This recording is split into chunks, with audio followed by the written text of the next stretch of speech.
Hello, everybody. How are you today? Welcome to our very first episode of 6 on 6. I'm INTERRO. I'm joined by Canadian. Hope you are going to enjoy a great podcast here. It's the first, I guess, structured podcast that I'm doing, but I'm excited to team up with Troy. And I think that the insight that you bring, in particular, Troy, is going to be quite good, and a lot of people are going to enjoy it as well. Yeah, I'm looking forward to it. I mean, we've kind of joked about it time and time again, making this podcast, but I'm just excited to do it. I know before I wasn't exactly as motivated to do it, but I feel that it's more necessary now. Like I realize how important and good it would be for Siege to have a podcast like this, so I'm happy to do it. Yeah, and I can't think of anybody better to pair up with right now, especially given the relevancy of Siege competitive play to the greater casual community. We haven't really had a great amount of competitive Siege to look at when you consider what's happened over the last couple months, and our scene is just starting to find its footing when it comes to podcasts and the perspective that is brought. And we're really lucky to now have 3 or 4 that are getting solid viewership, that are getting promoted quite well, but none of them really, I think, scratch that itch of having somebody who's active and currently in the actual cut and thrust of professional Rainbow Six. Now, this is the channel that this podcast is going to be on. We're going to set up a YouTube channel as well, and this will be uploaded probably tomorrow. And the goal is also to get it on various podcasting apps. But you also have to bear in mind here that I've never done this, so I'm relying on the I guess the kindness of other people to tell me what to do and how to go from there. So some patience would be great. And then, of course, I feel it's important to get out of the way that of all revenue is obviously split 50-50 between both Troy and myself. The goal at some point is to get people on, but in the interim, it's just going to be you and I. And I think it's probably best for us to start with the very first topic, which is going to be a Steel Wave recap, just because I feel like it's been talked to death on a lot of podcasts, but your perspective in particular, I think, is going to differ from some of the people who've already talked about it. My own experiences from it included. So I figure probably the best thing to talk about is let's talk about the operators. So Ace, what are your first impressions of him? What does he bring to the table? And what did you think when you tested him, when you played him, and now when you see him in practice? So basically my first reaction to him, it was like when our team like first played him in play testing kind of stuff. Mm-hmm. Right away was that he completely removes bandit tricking, which is kind of dangerous in my opinion. Like all you need to do is remove like whatever is initially on the wall, and then basically the bandit can't trick the first charge. He can trick the second charge of his gadget, but can't trick the first charge. So there's always a hole made in the wall, and it basically allows the walls to be kind of free. And I think that it's kind of dangerous to have because it doesn't require like the same amount of coordination and like utility usage to get a wall, which is like it's a big step in an attack getting a wall open. So I think it's kind of scary to have that, but I think like a big thing is probably like reducing the charge time of like his first charge detonating so that bandit can react and deal with it. Do you think the fact that he can throw them from the range that he does impacts it at all? I don't think that makes a big difference. I mean, I think that's kind of like Habana. I think the big point that's too strong is that bandit can't counter it. I think everything else is fine about it. I actually really like that he can destroy shields with it, or I think he can destroy bubbles as well, if I'm not mistaken. Evil Eyes, my team calls them bubbles, so I might say that. I was going to But clarify, so yeah. yeah, um, but yeah, I think that's like the main issue. I actually like everything else about him. I'd say like his gun is good. I mean, I like having a hard breacher with a good gun. I don't mind it. But just the bandit tricking thing, like the size of the breach isn't too big. I think it's fine. His amount of charges are even fine. I think it takes 2 charges to blow up a hatch as well, if I'm not mistaken. It does, yeah. Yeah, so like I think that's good as well. So it's not like a complete replacement to Habana.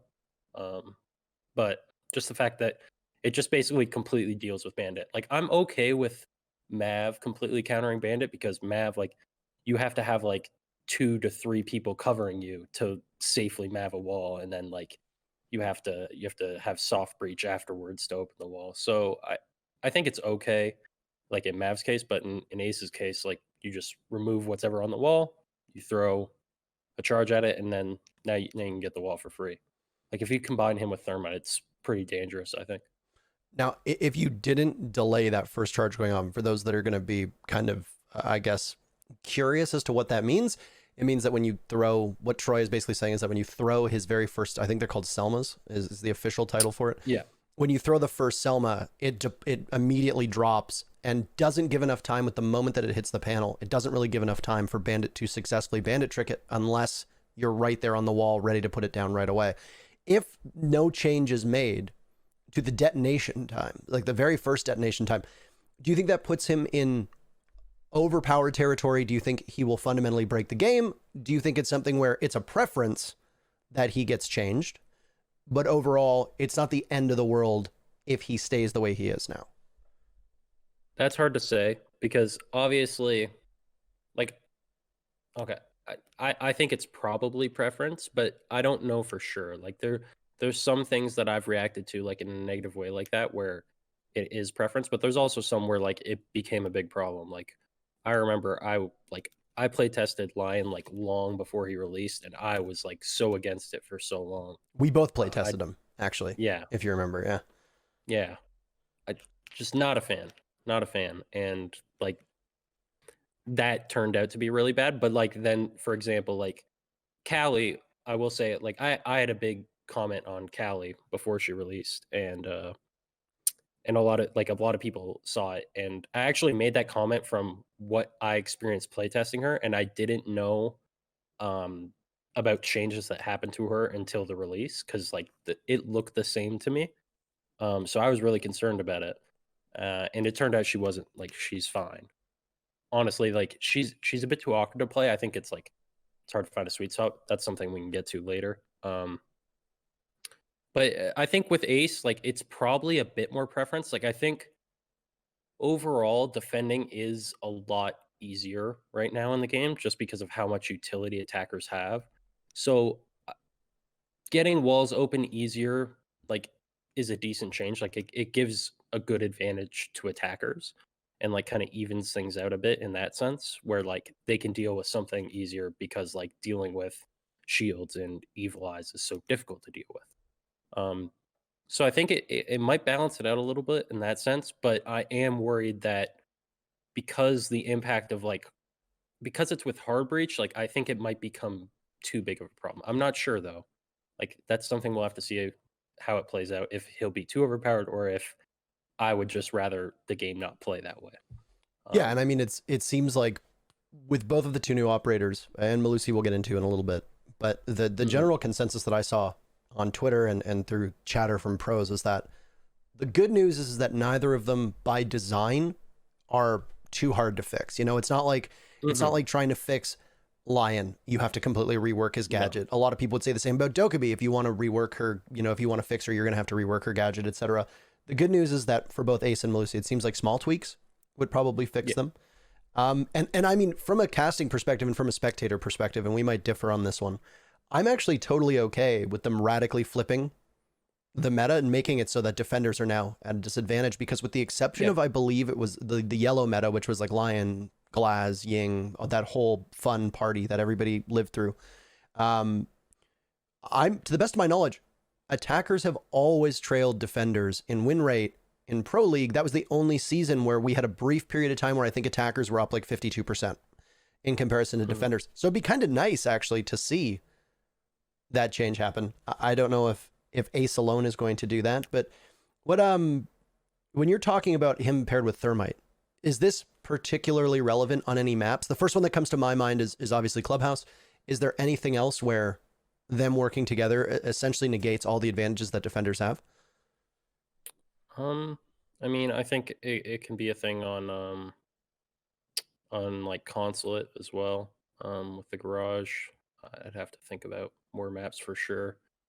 Theme park, I think it'd be one. Oregon, it would probably be a thing as well. Uh, those are the ones off the top of my head that I could really see. There's probably like more instances on like certain sites where it would uh become an issue possibly, but I think those are the ones like off the top of my head. And it could even be in combination with Habana as well. It's just the fact that he gets one charge down and now they can't bandit something. And there are like, especially with like how often Thatcher is banned and stuff, and then like people place mutes and then they have the bandit tricking on top of it. Like it's hard to deal with sometimes. So I think it will be it will play out different because of that. I do agree though with you that like at least in Ace's case, I think it's giving us something new. Um, like it might be a drastic change, but it is something different. It's not like it's not just adding on to the current problem, which that's my issue with Melusi, and we'll get into that more. Is that she's kind of adding more to the problem we have already, Yeah. which I'm not a fan of. But yeah, I mean, I like that they took steps to address fixing some of that problem. You know, a lot of people, yourself included, in the past have tweeted about how we need a Thatcher alternative. And you know, I don't think Ace is by any means accomplishing that, but the fact that he can take out shields, the fact that he can take out evil eyes, the fact that he can take out bulletproof cameras, he can clear out some of the clutter that is prevalent that you need soft destruction for. So I think that's I think it's obviously a benefit, though. I suspect he probably won't be used in that role. I do want to talk about if he and Melusi have showed up in scrims yet, or if you're still focusing on adding Oryx and Yana to the mix, because they're going to be presumably. We actually really haven't heard if the quarantine on the players or on the operators is going to hold with the new divisions. I don't know if you've heard that. I haven't heard anything about it. I haven't heard anything about it. I think we all like just assumed that the quarantine was going to continue. So Yeah, that's fair. And I but assume the same. I don't think we heard anything. I don't know if that's the truth. But let's move on to Ace's loadout, because that also got a fair bit of chatter. He's got the AK, you know, that Fuse has. Excellent gun. He's got smokes. What were your thoughts on that when you? Because I mean, you and SSG I think tested him, as Lycan tweeted about how he tested him as well. I don't know if how much firsthand experience you had, and I don't know how far along he was, but yeah, he was done when we played him. So like he was in his current state when we played him. But I like right away again, it was just the bandit thing that we noticed. It was just we couldn't keep walls closed. There were also, to be fair, there were some bugs in the playtest that like that really affected like how we would defend. And I think it made it feel like it made defense as a whole feel worse than it was. Mhm. Like it didn't necessarily have everything to do with Ace, but it made it feel worse for sure. So I think that was one issue. But like his loadout, AK-12 is a great gun. I'm happy to see it on like an operator that'll get played as well. I think it's a really fun gun to use. And Fuse doesn't get played. Like and then his gadgets, breaches and smokes. I mean, I like having smokes, but my concern again is so in the current meta with Wamai and Jaeger and basically stacking like indestructible gadgets where you need to use soft destruction to get rid of them or explosives to get rid of them. You need to have like a certain amount of flashes in your lineup, and basically when you're locked, like Habana and Thermite are two of those operators, and then the other one is Mav, and Mav brings nades, so it's helpful. So having smokes might be a bit clunky, but I will say since Ace's gadget can clear explosives, it might depend how he ends up getting played out. But what teams might do is they might just use one of his charges to like help get a wall open, and then use the other two to clear bubbles, castles, all that. So I think it depends how it plays out, but smokes on a hard breacher is a bit awkward because you don't like smokes and breaches, the combination of it, because it's hard to be locked into those right now. Like you want to have the option to possibly go flashes or explosives usually. Obviously, here and there you'll bring a claymore, but usually an operator that brings a claymore is like Thatcher or some other operator where they help in some other way and it's worthwhile. Yeah, this is one thing that's actually happened a couple times, and it was a conversation about Melusi that happened on online too, in regards to the fact that, you know, if you give her impacts, you give her C4, you give her deployable shield, basically any secondary gadget you give her, she's going to be incredibly strong, and they're going to work really well and synergize really well with her kit. Yes. And you know, we've seen this a couple times with operators kind of getting their secondary gadget juggled, and right now on attack, it's like, well, the fail safe is just give everybody a claymore, right? If somebody's performing too well with flashes, if somebody's performing too well with frag grenades, if smokes are proving to be too strong, just give everybody a claymore, right? Because I mean, claymores have practical application, but there's diminishing returns after your third claymore, especially with, you know, the new map reworks that have been done the way they've done. They've actually been very thoughtful in run out and flank potential. And then you've also seen flank operators come out like Nomad and Gridlock that kind of do not the same job obviously as a claymore, but if you have a Nomad, your need for claymores isn't necessarily as high as before Nomad existed. But you know, when you look at somebody like Ace, breach charges really like don't synergize with his kit, I guess, because I don't know, like I said, I don't know how you've seen him played in scrims, but to me, I don't necessarily know if he's going to be the only hard breacher on your team. If he is he the one that is going to be getting the diffuser down? If that's the case, putting breach charges on him makes zero sense. And if not, and he's working in conjunction with Thermite or working in conjunction with Hibana, he's going to get that wall open, and then the breach charges are predominantly used for vertical pressure. So what is he going to go above site and then use the breach charges and kind of play solo with or without intel, without a drone, etc.? Which sure, I guess makes sense because he has the AK-12, but it doesn't really make sense to me. And then I agree with you, the smokes don't make sense either. We've kind of moved past this like smoke plant, smoke glass meta because the defense now have Warden, and they now have Maestro, and they have bulletproof cameras, and smokes aren't as entirely useful as they used to be. What do you give him if you take away his breaches or his smokes that don't break him? What do you give him that makes sense from a secondary gadget perspective? So the secondary I have a lot of thoughts on secondary gadgets. Basically, Please, main this concern, is the platform for them. Yes. So my main concern is basically, so attackers have two gadgets that are very inconsistently useful. Claymores and breaches, they're not good all the time. They're good sometimes. Smokes are kind of inconsistent, but like you can find a way to make them work. Flashes are always good, and nades are always good. Now on defense, on the other hand, every single secondary gadget is good. And that's a big problem because, again, defense is already stronger. So attackers half the time having a bad secondary gadget, while defenders, on the other hand, always have a good one. And then they have their primary gadget on top of it. It's a big problem. And I actually jokingly, like, I think one of the playtests, like Marie, she tweeted about it, one of the playtests. I don't know what the word is for a role, but she tweeted about it because like I literally made a joke and I was like, you need to give like defenders fucking toothpicks or something like as a secondary gadget because they need something useless.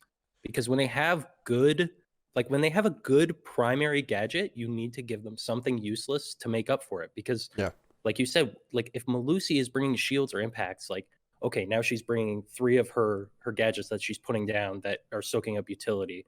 And then on top of that, she can impact trick on the side or make rotates on the side. And then she has another shield that soaks up more utility. Whereas like on attackers, if you give them patches and smokes, like you can only fit them in, like you can only fit that when you want to bring smokes. Because you need to be maximizing your utility on attack to deal with all the utility that defense has. Yeah. So that's my issue with it, is that it's very one-sided in that sense. Either they need to buff or like change out more attacker gadgets so that they have more useful secondary ones and they incorporate them. A big like idea I have for like an attacker one would be like just something else. Like it could be 3 decoy grenades, but something else to clear ADSs. It doesn't have to be stuns. It could literally be decoy grenades where they're useless otherwise, but like they clear ADSs. It could even be 4. 4 would honestly, like I feel like 4 would be nice with Wamai and Jaeger. And then at that point, they might have to consider buffing one of them, possibly. I don't know, but yeah, I'm not sure. But So you didn't answer what you'd give Ace though. what would I give Ace? Yeah. I mean, right now I would want him to have flashes. But like I said, I think smokes could be okay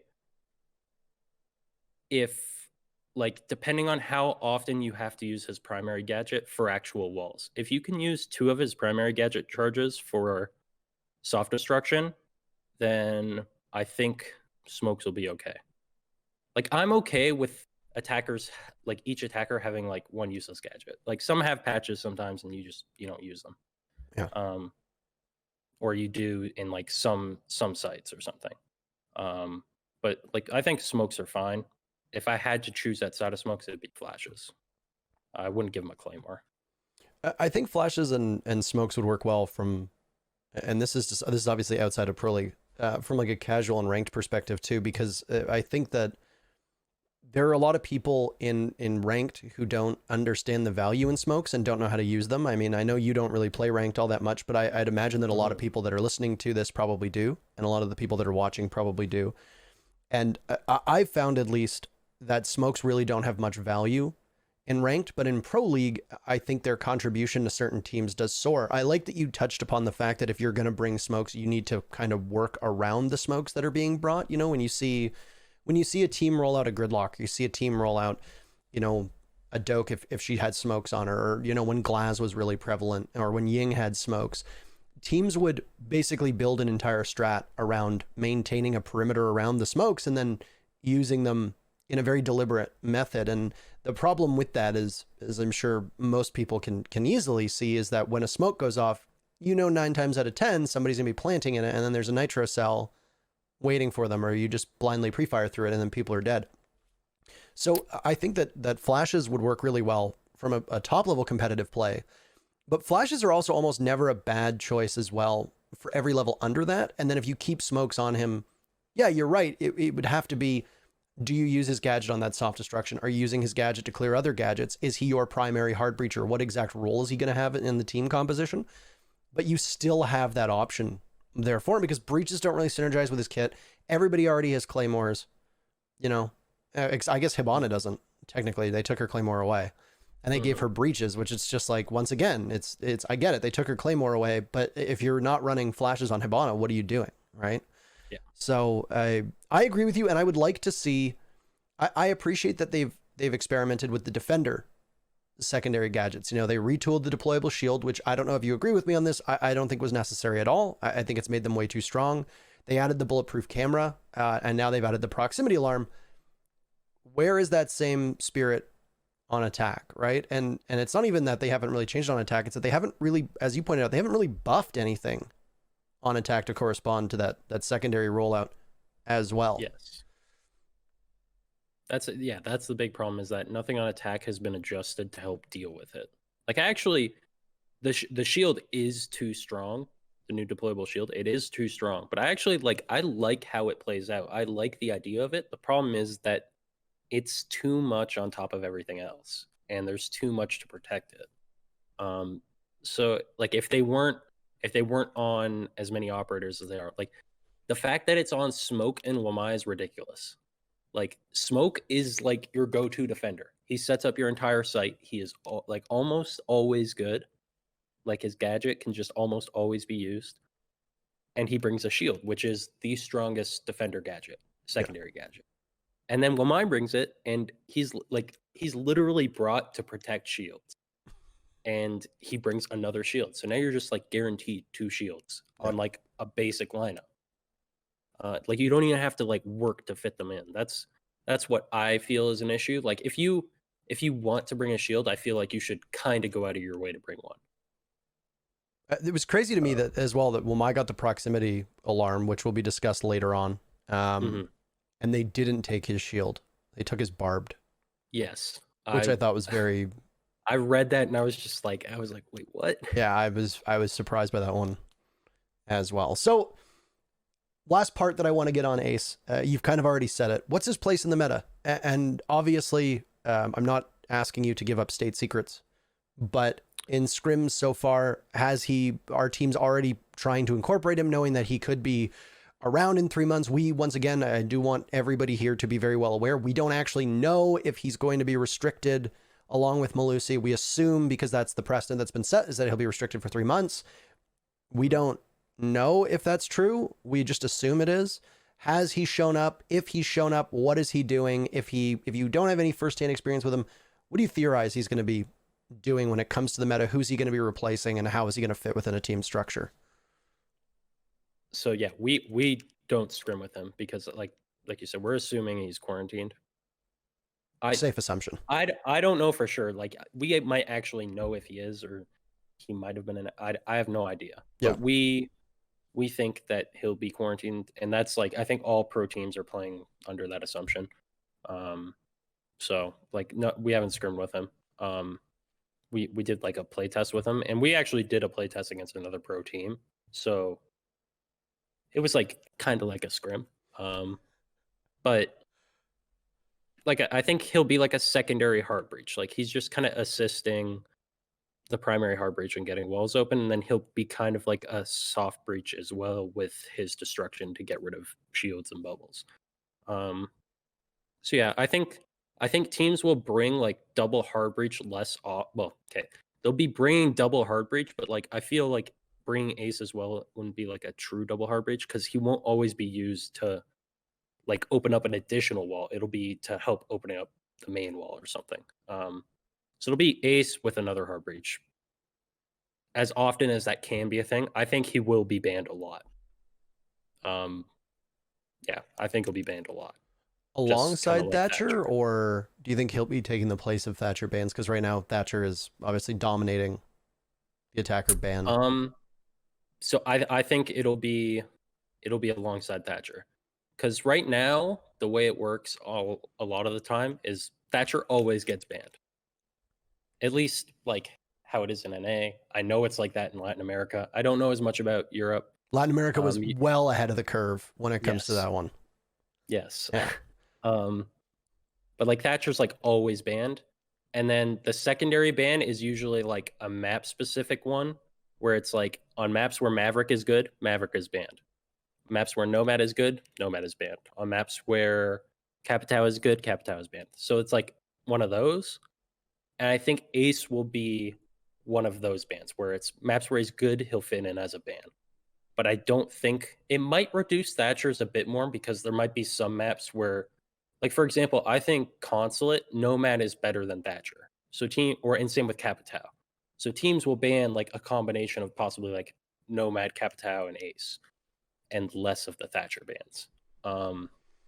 That's the prediction. I don't know. I could be wrong there. But I think he'll be in there as like the top attacker ban. But we'll have to see.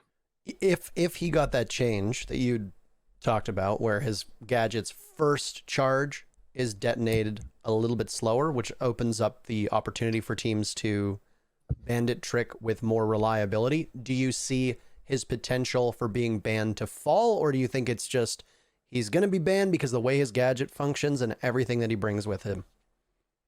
I think it'll definitely fall. If that change is made, I think he'll be banned as often as like Thermite or Habana are. Probably, okay. Possibly even less than Habana, because like there's some maps where Habana's banned a decent amount, just because like, well, less so now that Bank is gone. Yeah, I was going to say Bank's the big one. She was an insta ban on Bank. Yeah, Bank was the big one, and then Clubhouse is here and there. Yeah. But I think he'll be like probably like that. Probably banned a bit more than Thermite, possibly. I'm not sure though. We'd have to see. Like he might not be banned much at all, but he'd definitely be banned far less than if he was in his current state, I would say. Well, there was I saw some Ubisoft dev names in the chat earlier on when we were in the waiting room. So maybe they're taking notes. Who knows? Ubisoft, if you're listening, think about it. Well, I'm sure Ace will come up again later on in various capacities, especially when we actually get into like the meta report and all that jazz, and when we talk about secondary gadgets and other tweaks. But let's move on to the other operator that was introduced, Melusi, the defender. She's a 3-speed. She's got the SMG that Legion has, which is the T5, if I remember correctly. I'm really bad at this because I just don't remember the names of the guns. Like, I don't care what Yes, they're called. Like, I'm the half same. of them are made up names anyway. So it's like, it's like the two Italian operators have the AA-12, but for what I'm assuming is copyright reasons, they're the ACS-12 or whatever it is. And then it's like the C75 versus the CZ75. It's just like, okay, these are not real names. So Melusi has Legion's SMG. She's a 3-speed. She's got 3 gadgets that you put down that are bulletproof. And they slow you down. First impressions, again, same questions. We're going to follow the same pattern that we did with Ace. Your first impressions of her. So I mean, right away, I just feel like she contributes to the problem we have right now. She like just more indestructible gadgets, and she currently has a shield too, which is like, it drives me insane. Well, she has impacts and a shield, right? Yes. She had a C4 and impacts, didn't she? No, they took her shield away. She has they took the shield. Okay, they took the shield away. She has C4 and impacts now. I'm looking at the wrong list. That's what I thought. Okay. She has C4 and impacts. They yoinked her shield. Yes, which for good reason. That would have been ridiculous. But I mean, yeah, her gadget, it's 3 of them. You need to use soft breach to deal with them. Like, they're not easily, like, you can melee them, but you do not want to melee them. Like, people are going to play around them and punish you if you try to melee them. Like, that's how they'll be used. So they're gonna soak more utility, and I'm just so worried about like the lineups people will bring. Because like like right now, a lot of the time what teams bring is they bring Wamai, Jaeger, Smoke, Maestro. And then the last op changes around. Maestro is not always brought because he does get banned a decent amount, I will say. But like, let's say Maestro is banned. She can replace Maestro in the sense that she soaks more utility, and then you can still bring the castle on top of that. And you literally have like everything you need there. Because to a degree, she brings info, like just off the sound you get. She soaks utility. She has impact, so you can keep like, on a lot of sites you need an op to impact trick, and she can do that. So like, you don't, a lot of the time right now is like squeezing in an op to impact trick is sometimes difficult, but that's not a problem anymore. You're still bringing a ton of utility while having the ability to impact trick, while still having like everything else you need. So it just concerns me because it just adds to the same problem. Like, I will say Ace kind of brings a way to deal with that, but I don't know. I am concerned. I am concerned about her. I will echo those concerns. I think that she is far more problematic. I don't really enjoy the prevalence that we're finding bulletproof gadgets, deployable shields, bulletproof. The new Banshees, bulletproof. Bubbles/Maestro cams, bulletproof. Bulletproof cameras, bulletproof. So it's just like, the more that they keep adding without giving additional resources to attackers, you're just tilting an already uneven playing field for the defenders farther in their advantage, right? It just tilts a little bit steeper this time. And, you've now taken probably depending on how you see Buck and Zofia in the current meta, you've taken one of the best entry fraggers, Buck, and you got rid of his frag grenades. So now one of your greatest tools is gone, which, is probably going to bring Sledge in. You're maybe going to see Maverick get played more because those are the 2 likely operators that are going to replace Buck with his frag grenades. But you're still not gaining anything. Like, you're not gaining additional explosive capability because you're still going to need to run a Zofia. You might still need to run an Ash. You're going to need frag grenades of some kind. And you just keep stacking up all of this utility. And God help us if Goyo was still very much in the meta with his 3rd shield, because it's just like, it gets to the point where you've got so much you have to clear through.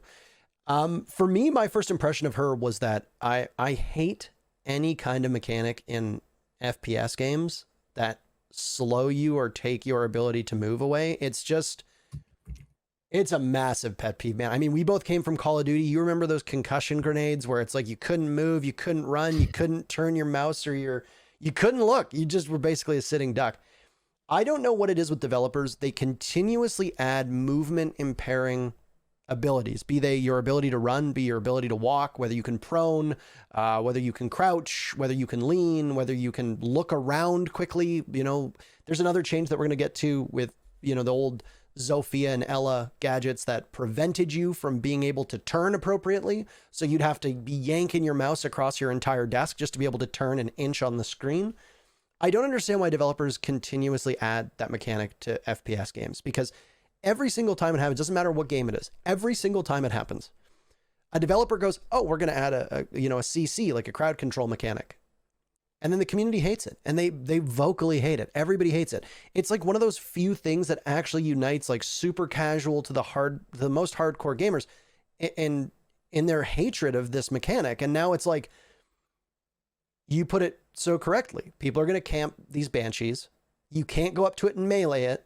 And it's like in Pro League, you already have teams that struggle to juggle their utility correctly on attack, in large part because of the way the defenders set up their defense. But now think about it from casual and ranked. I've been playing quite a lot of the TS, and it's like the amount of people I see that are just like running in and trying to melee banshees and just getting absolutely melted is too damn high. And you have to realize most of the people who play this game are playing at like a silver or below level. So the more bulletproof gadgets you add, I understand there's like an allure to that, but it's going to crush people at lower ranks, and they're effectively going to be crutch operators. So I was really unhappy with Melusi. I think it's a unique mechanic, but it's not one I particularly like. And I hope she gets some changes. Likewise. I mean, yeah, the bulletproof side of it, and then, yeah, also the crowd control side of it. I will say I don't mind the crowd control stuff as much as other people, but the combination of it, like with the bulletproof stuff, and then just, I mean, there can be too much crowd control in the game, though. I'm okay with some of it. Yeah. Like, I think Ella is a good example of it, because like it's a trap. They're limited, like they can only be put in certain spots, and then, but also they're like easily removed. Like if you compare Ella mines to Melusi's gadgets, they both have 3 of them, and Melusi's like permanently covers a whole room, whereas Ella's, it only goes off if you go through a doorway. Yeah. Like, and immediately hit it. And It's they've just nerfed it now, and they've nerfed Ella's as well now after years of people wanting it nerfed. Yeah, like it's so drastically different. And and Ella's was good. That was the thing. The problem with Ella was finding the sweet spot with her gun. Yeah.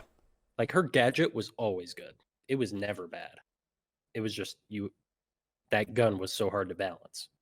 So, and now she's got the FO12. She's always had that, but that thing is now everybody. It's funny because it's like I remember you and I actually had this conversation because we didn't play test Ella. I think Ella came out right before we play tested. I play tested Ella. I don't think you did though. No, my first play test, because you and I did both the play tests together. The first play test was just Lion and Finca and Alibi. If I remember correctly, it was Lion, Finca, and Alibi in the first play test. And the second one, there was like kind of Maestro. But yeah, I remember we talked about Ella early on, and it's like her shotgun is also just so stupid. It's absolutely insane. And it has not really received any substantial nerfs. So, I mean, I think it's fun, but I think it's fun. I think it has the thing with it is that it is limited range, which is really good. But it's I'm gonna be honest. I think that's a gold problem, Parker. I don't think it's overpowered. I think it's nuts. And I think, I take all of my balancing ideas from the Grand Larceny play mode. And I'm gonna be honest with you, Ella and Zofia's shotgun was the only thing to play in that. And if it's up to me, we're balancing shotguns around Grand Larceny. That's it. That's all we're doing. That's my perspective. We're below gold. We're in weekend playlist mode now at this point. So Melusi's gadget, obviously, we can get back to this later on. Her loadout, kind of already touched on her secondary gadgets, but the T5, the SMG that Legion has, various pros have widely different beliefs on this gun. Where do you fall on it? I love that gun, but I will say, this is a well-known fact. I get to use the ump all the time, so I love any gun that's decent. Any gun that's like not the ump, I love it. Like the difference between me and Rampy thinks the L85 is garbage, and the reason why is because he got to use the C8 all the time. So like when he would hop on Sledge, he'd be like, "I hate this gun. The L85 is garbage," and I'd be sitting here like on Thermite and Castle and Pulse all the time, and be like, "What are you fucking complaining?" He would complain about the L85 and Jaeger's 416, and I'd literally look over. I'd be like, "Dude, there's no fucking way you're complaining right now." Like. And he's like, "Well, for my guns, it's bad." And I'm like, "I guess." Dude, I think the L85 is one of the most consistent guns in the game. That gun is. I think so as well. There's like no downside to it. I really enjoy it. So you like her SMG? Do you think it's a problem having it on her as a 3-speed? Because her speed obviously is a part of her loadout / kit. She's a 3-speed. She's got, I know that this doesn't really matter to everybody, but she's got a smaller visual silhouette. She doesn't have a helmet. She doesn't have any armor. She's basically in plain clothes. She's got the T5. Her secondary gadgets are a C4 and an impact. How much do you think that plays into her gadget? And if they take steps to address her gadget, do you think that her kit still needs a change? Or is it just solely her issues are gadget related? Her issues definitely gadget related. I mean, being 3-speed is always great, but like for example, if they nerfed her to a 1-speed even, it wouldn't matter. Her gadget's so good. Like it doesn't matter like what they would do to her speed. I mean, her gadgets again, every defender gadget is good. Like I don't know what they could give her that wouldn't be good. I think like the worst possible defender gadget combination would be like barbed wire and proximity mines. So I guess they could give her that, but even then, like that's still pretty good. Yeah. And then as far as like weapon goes, I mean, like I don't think the T5 is like one of the absolute best defender guns, but it's like pretty good. Like you're happy to use it. I feel like you're not upset when you have to use that gun. So I don't know. I mean, I guess they could give her a weaker gun, like in combination with the utility, kind of like Castle. But I think at the end of the day, her utility needs to get nerfed because like Castle is still really strong right now just because of the meta we're in. Yeah. No matter what, utility stacking like that will be strong, no matter what gun you have. Like people will figure out a way to make it work in order to like stack the best utility possible. Obviously, like I'm speaking in a strictly competitive scenario, like, but yeah. I don't hold out any hope that they're going to replace her gun because they haven't quite done that. They haven't ever downgraded an operator's gun. If you recall, around early to mid 2018 into the fall, before they kind of annihilated machine pistols. If you remember the early bearing and the early SMG 11, where it's just like you could not control that thing at all after they changed it. You know, I was going back actually and I was rewatching a bunch of old VODs, and the amount of SMG 11 and bearing 9 kills were insane. People were using them more than primaries. And one of the arguments at the time that a lot of people had, and I was on this train as well, was just take the bearing 9 away from Hibana. You know, at that point, Thermite's pick rate was really, really low. The meta that we were in at the time was Hibana was sitting at about 70 to 80% pick rate. The bearing 9 was responsible for an overwhelming majority of her kills. This was before Maverick, so it was either Thermite or Hibana. There were no operator bans. It's just Thermite was just not played. Hibana was basically the only hard breacher you saw at the time, unless there was certain bomb sites on certain maps, like Border Armory Wall. And then even then, Hibana started to see play when teams decided to start attacking archives. Hibana was everywhere. She was killing everybody, and it was the bearing 9 that was the culprit. And I know a lot of people said, you know, oh, take away the bearing 9, and it just never happened. I don't have any faith that they will ever remove a gun from an operator. And I don't count taking away one of Castle's 2 pistols to give him the super shorty. I don't count that because I mean, it's a pistol. And also a lot of these really weird balancing changes they made at the start. Like why do the FBI have 2 pistols? Why does IQ have 3 fully automatic rifles and no shotguns and no DMRs, and it's just like that nobody else has any of those 3 guns. It's just like, what? Anyway, I think her loadout is largely okay. I'm not too worried about it. I think that the way that her secondary gadget synergizes with the Banshees is the greater issue, right?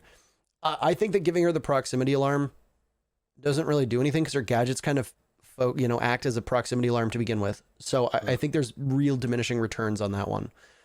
Impacts are okay from a roaming perspective. I don't think they're particularly useful outside of that for the way that she's been played. C4, of course, is incredibly powerful. If somebody gets caught in like that Banshee web sort of, a C4 is going to kill them, and barbed wire only exacerbates the issue that the Banshees cause.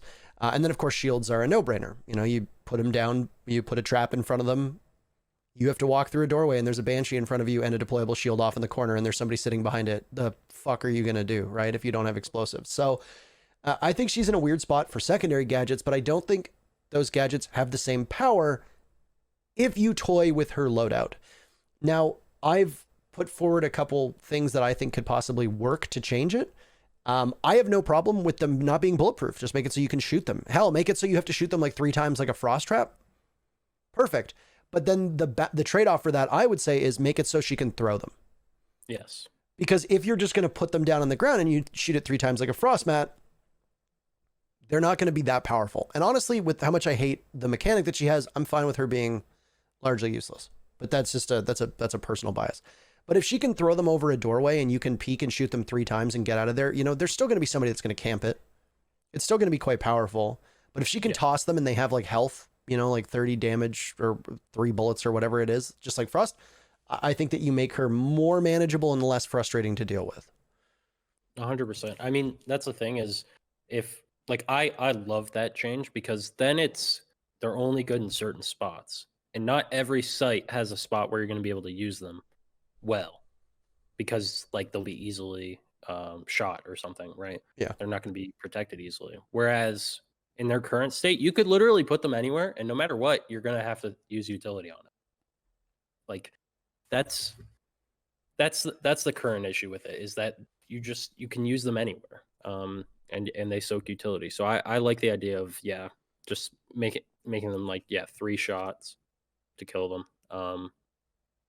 I mean, I don't know. Again, the secondary gadget thing, that one just drives me crazy. I want defenders to have useless secondary gadgets. I really do. I would rather them just nerf. Proximity mine is like the closest thing we got to it, but even that, it's still pretty good sometimes.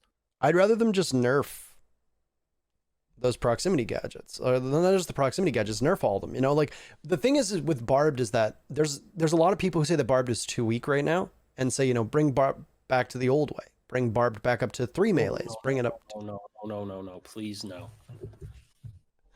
I have seen pros time and time again talk about barbed wire and how it's too weak and how they need to buff barbed and yada yada yada. I think they're fucking delusional.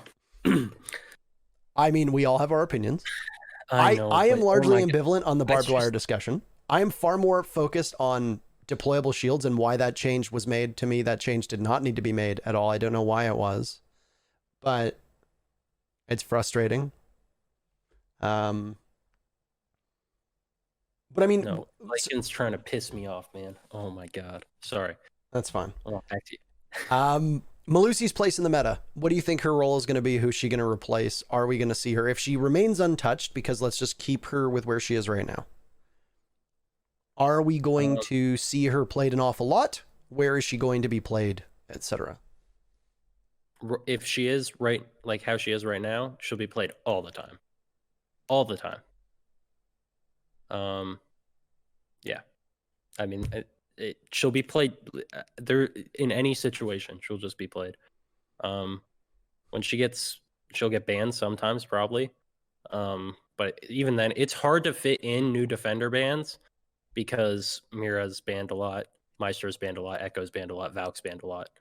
I think she'll get into the mix there, but I don't know.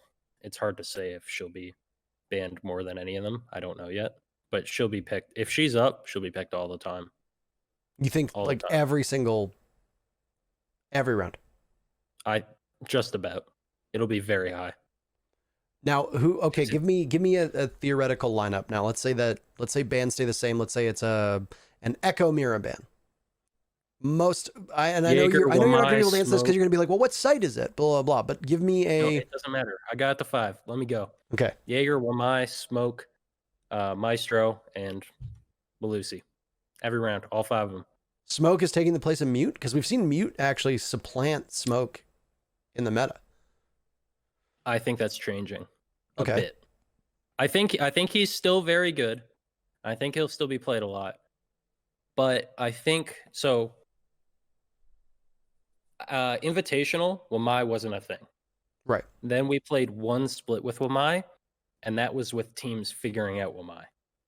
I think teams have figured out Wamai now, and they know that you have to stack utility and abuse it. And I mean, Mute's going to be picked less so that you can stack that stuff more, basically. Right. I do think Mute's still good, but there were some changes that made him not as good because like stacking Mute and Mozzie isn't as good now because you can't have the same kind of setups because Mozzie lost his shotgun. You can still do it sometimes, but not as often. But also, if you bring those operators, you can't abuse Jaeger Wamai to their full potential. I see no reason though that you wouldn't bring that lineup because you quite literally don't have a way to deal with that on attack. You don't. I mean, like you would have, let's say, best case scenario, you have 3 flash operators. That's 9 flashbangs to clear not even all of the Wamai discs and ADSs. That's not even all of them. But if you go quick enough, you might clear enough. Yeah. Then on top of that, you have 3 of Melusi's gadgets, 2 of Maestro's Evil Eyes, and Smoke Shield and Wamai Shield. That's 7 indestructible gadgets. And the max you can have is 4 explosives on top of those 9 flashbangs. How the fuck do you deal with that? Like that's math. Like you can't fucking do it. There is too much shit on the map for the amount of shit you have to get shit off the map. You know what I'm saying? So I mean, yeah. And that's the other thing too, is that the biggest problem, and this is something that I don't envy the devs on. Dude, Lycan needs to shut the. Oh my god, I hate this guy. Sorry. I'm gonna the year 1 barb, I'm thinking about it, and like the year 1 barb that was like the original like utility removal. You had to use ash charges and nades on it. Like, oh my god, if you added that back, I would lose it. I would lose it. I don't envy the devs from this perspective because for so long everybody was saying, oh, we need a Jaeger replacement. We need a Jaeger alternative. The reason why Jaeger's pick rate is over 90% isn't necessarily just because he's a 3-speed. It's not because he has a great gun. It's not because, his kit synergizes well. It's because nobody else does his job.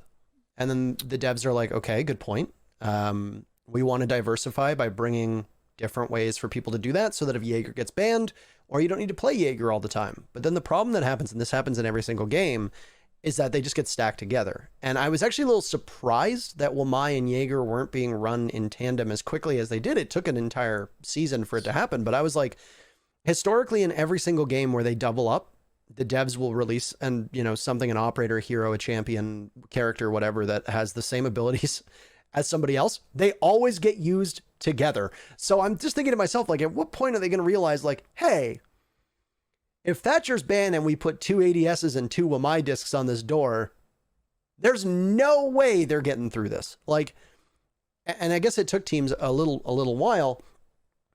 And it's like, I feel like the only way to really effectively fix that is to either institute role limits. So for example, you can only pick one of Wamai Jaeger. You can only pick one of Mira, Echo, Maestro, Smoke, for example, or you can only pick 2 of them, etc. Where it's like you have to put every single character in like a specific role and then lock the amount that you can play, or you just have to kind of give into power creep and just give everybody explosives or everybody, pocket EMPs. And that's one thing that I talked about was a great secondary gadget would be if Thatcher didn't exist, to give everybody like pocket EMPs as a secondary gadget that disable for periods of time and then balance around that. The problem is that, you know, and I know that this is something that you really want to talk about and soon, is that we don't really have a Thatcher alternative. So it's like, if there is a Thatcher alternative on the board, the strength of Wamai and Jaeger falls off a little bit. Yes. It doesn't kill Wamai and Jaeger, but it definitely makes them both a little bit weaker. So Melusi's place in the meta, if we can just get back to Melusi for a second here. Melusi's place in the meta is obviously very baked in at this point. You predict that she's going to be an absolute staple if she doesn't get changed. And I think we're in agreement here that we would both like to see her changed. What is your ideal fix for her? Because you gave us your thoughts on Ace. What's your ideal fix for Melusi? I mean, I think it's what you said. I think you need to be able to shoot them. Yeah. I think if they could be shot, I think it could be okay. I think it would play out fine. I think it'd be like, it should be a situational pick. Like there would be some sites and some setups where like you could put them in good spots and you could play around. And like you would put other utility around the area so that like you're safe and you can contest the areas that they're in. But I mean, I think that's the only really change that I see. It's like her primary gadget just has to be the thing that's changed. And that's the only way I see them being able to do it, because like I said, just more bulletproof stuff in the game. Like it's not something we need right now. Yeah. Like that's adding on to the current problem. And I will say, to be fair, I know devs have made this point like on Twitter before, and like I completely understand it, is that they don't like, they make these ops like in 9-month cycles. So like 9 months ago, they didn't know that Jaeger and Wamai would be stacked together and that like this would be the problem, that Jaeger, Wamai, Maestro, like 2 shields. Like they didn't know that this was the problem. So they didn't know that they're adding to it, but that is what's happening. Yeah. But yeah, Thatcher alternative would be great. I actually don't think though. So I like the idea of the secondary gadget, like mini EMPs or whatever you want to call them. I like the idea of that for attack. EMPs. That's good. That is good. Ubisoft, call me. So I think that's a good idea. I do think that they should keep Thatcher in addition to that though. And also, I really like the idea you mentioned where like roll, like you can't roll stack kind of thing. Yeah. But like, so this was actually a suggestion we made when we play tested with Mai, because like we did see the concern right away that like you can stack Jaeger and Wamai together. And I agree that like an alternative to Jaeger would have been nice, because like, yeah, Jaeger is going to be brought all the time because like you need him. It's like you just need him. But yeah, like his pick rate would be high because of it, and obviously like you wanted to change that, but yeah, like adding another option that just makes him stronger, right? Yeah. Like you said. I think the idea of, so this is what we suggested again at the playtest, was that basically if they're together, like they both go off, so that like the magnet pulls in like a flash and the ADS zaps it, and then like they just can't be stacked in the same area at all. And that like the range of the discs would need to be reduced so that like they have to be placed closer together, because that is the thing, is that you'd be able to place it like way too far off, right? Like they need to be closer together so that they can't be stacked. Like yeah. I think they would be like close together, and then basically if you threw a flash in, it would take a charge off. It would basically get rid of a disc, and it would also, I don't, the disc are Wamai's gadgets, by the way. I don't know what they're actually even called. Magnets. We call them discs. But it gets rid of a charge of both at the same time. That's a good idea. I don't know how they'd program that though. Like when you throw a flashbang through the door, it starts to get grabbed by the disc and then gets zapped by the ADS or something along those lines. You know? Yeah, I don't know how it would work either. But they would probably need to reduce his radius to do that as well. But I mean, and I will say, like I fully understand, like developing a game, coding a game is not easy, and like I don't expect them to just be able to like do all these things. So like when I like suggest these problems, like I'm fully aware that it might not be possible, and if I'm told it's not possible, like I accept that. I'm not Yeah. like, oh, herder, like we'll fucking figure it out. It's your job. Like I don't think like that. Fix your That's not me. game. Like yeah, that's not me. But like I think that's a good idea. If it's possible, I would like that. Yeah. Topic number 2 is the only real operator rework / new content. Full disclosure, we were going to talk about House. And Troy has played it one time in T-Hunt, and that was it. It was yesterday. Yeah, so there's not a ton to really talk about on that. So topic number 2 is just operator reworks, tweaks / new content. And, you know, the only 2 major things that stick out to me are the House rework, obviously, and Amaru's changes. Now, since you didn't really play House, I can just say that the new House actually plays quite nice. It's very hard to understand the flow of it because, as I'm sure you've experienced with the TS, all of us are guilty of this. I am just as guilty of this as anybody else. But on the TS, you've got that discovery playlist, which is just House, and everybody just picks it and just runs around like absolute morons. And nobody plays it seriously. There's no rhythm. There's no thought. It's just everybody picks 3 speeds and they blow up walls and they're flying from the trees like monkeys, and that's it. And you're like, wow, this map seems so much fun, and you don't actually realize how it's played at all. I will tell you this, I am getting to the point where I am so goddamn tired of playing Chalet and Outback in ranked that I am almost at the point of desperation where I would welcome Skyscraper back. We're not there yet, but I am at the point where I would not mind House replacing one of those 2 maps. But other than that, I think it's fun. And I do have some thoughts on it. I am, from a competitive perspective, I am puzzled and a little bit annoyed that they use the resources of an entire map rework for a season to update a map which is in no way, shape, or form competitive. You know, the way that I see it is, I would have much rather them, because this season they're doing Oregon, Skyscraper, and Chalet. I would much rather them have dedicated the time and resources to fixing a map like Border, or tweaking Coastline, or tweaking Consulate, or whatever, rather than going out of their way to fix House, which didn't need to be fixed. Like, it's a casual map. I don't really think it required a rework, but especially if you're not going to make it competitive. Like, if you're just going to rework it and try to put House in the meta and try to put House in Pro League, like, sure. But they went out of their way to be like, this is a casual rework.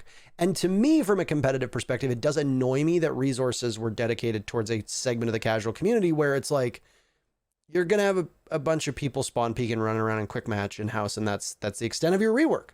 And it's like, why didn't you do it with a better map? That's my thought.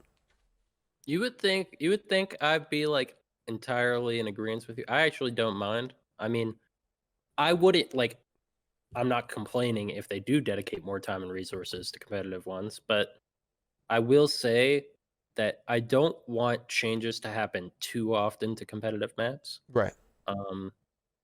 Like, I think a new map coming in like every other season or something like that. I think that's good. Like a rework, whether it's a rework, a map buff, whatever. I think that's kind of a good spot. I don't necessarily mind the House thing though. I know some people probably appreciate it. I mean, obviously, I don't care for it. Like, I literally just played it for the first time yesterday at T-Hunt. But I think that it's okay. I was bothered, however, when I had to play Bartlett in ranked. So don't add House to ranked, please. It's desperate times. These are desperate times. Ranked, I lost it. I lost full when I had to play Bartlett before. I was not a fan. I mean, I know you got angry at me for this. But here we go. I know you got angry for me, but I said that I would have loved, I tweeted out that I would have loved to have seen Bartlett reworked. And for the record, I'm totally in agreement with you on this. Bartlett stinks. It's a dreadful map.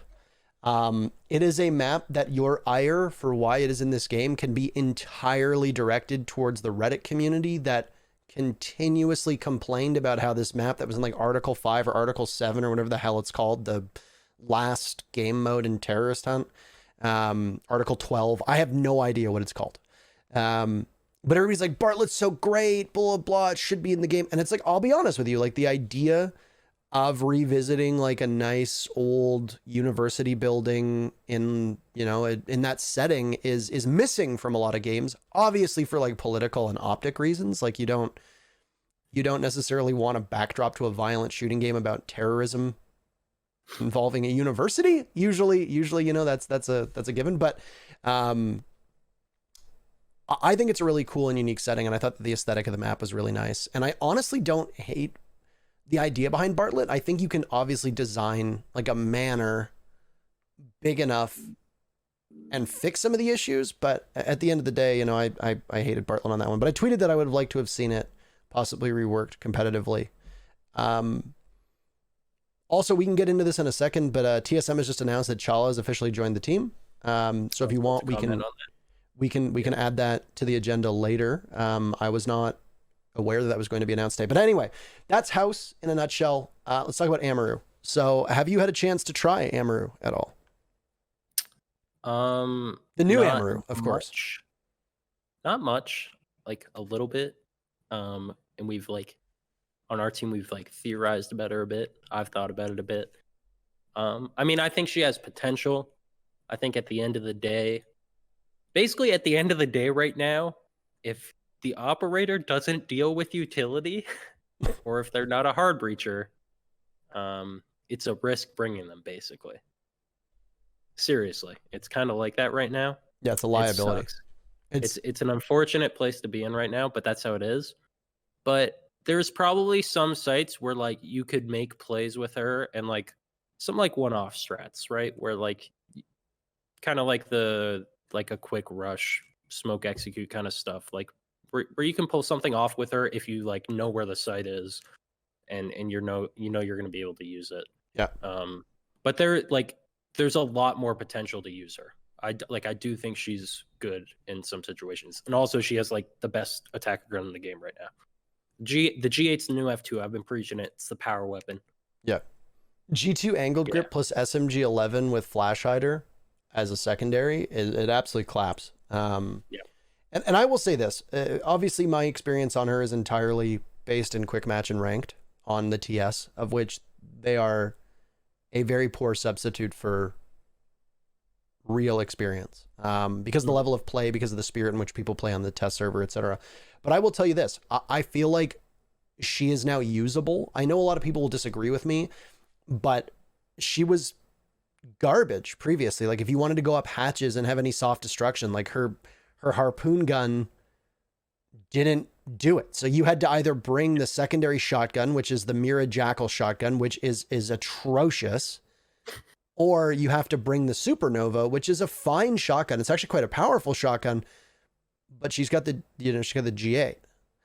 And it's like, are you going to bring her with the Supernova and the SMG-11? Well, if she's entry fragging, you're not really entry fragging with the SMG-11. You know, that's Sledge is the SMG-11, and you really only see it used in close quarters final 20 seconds of the round after he's exhausted his L85.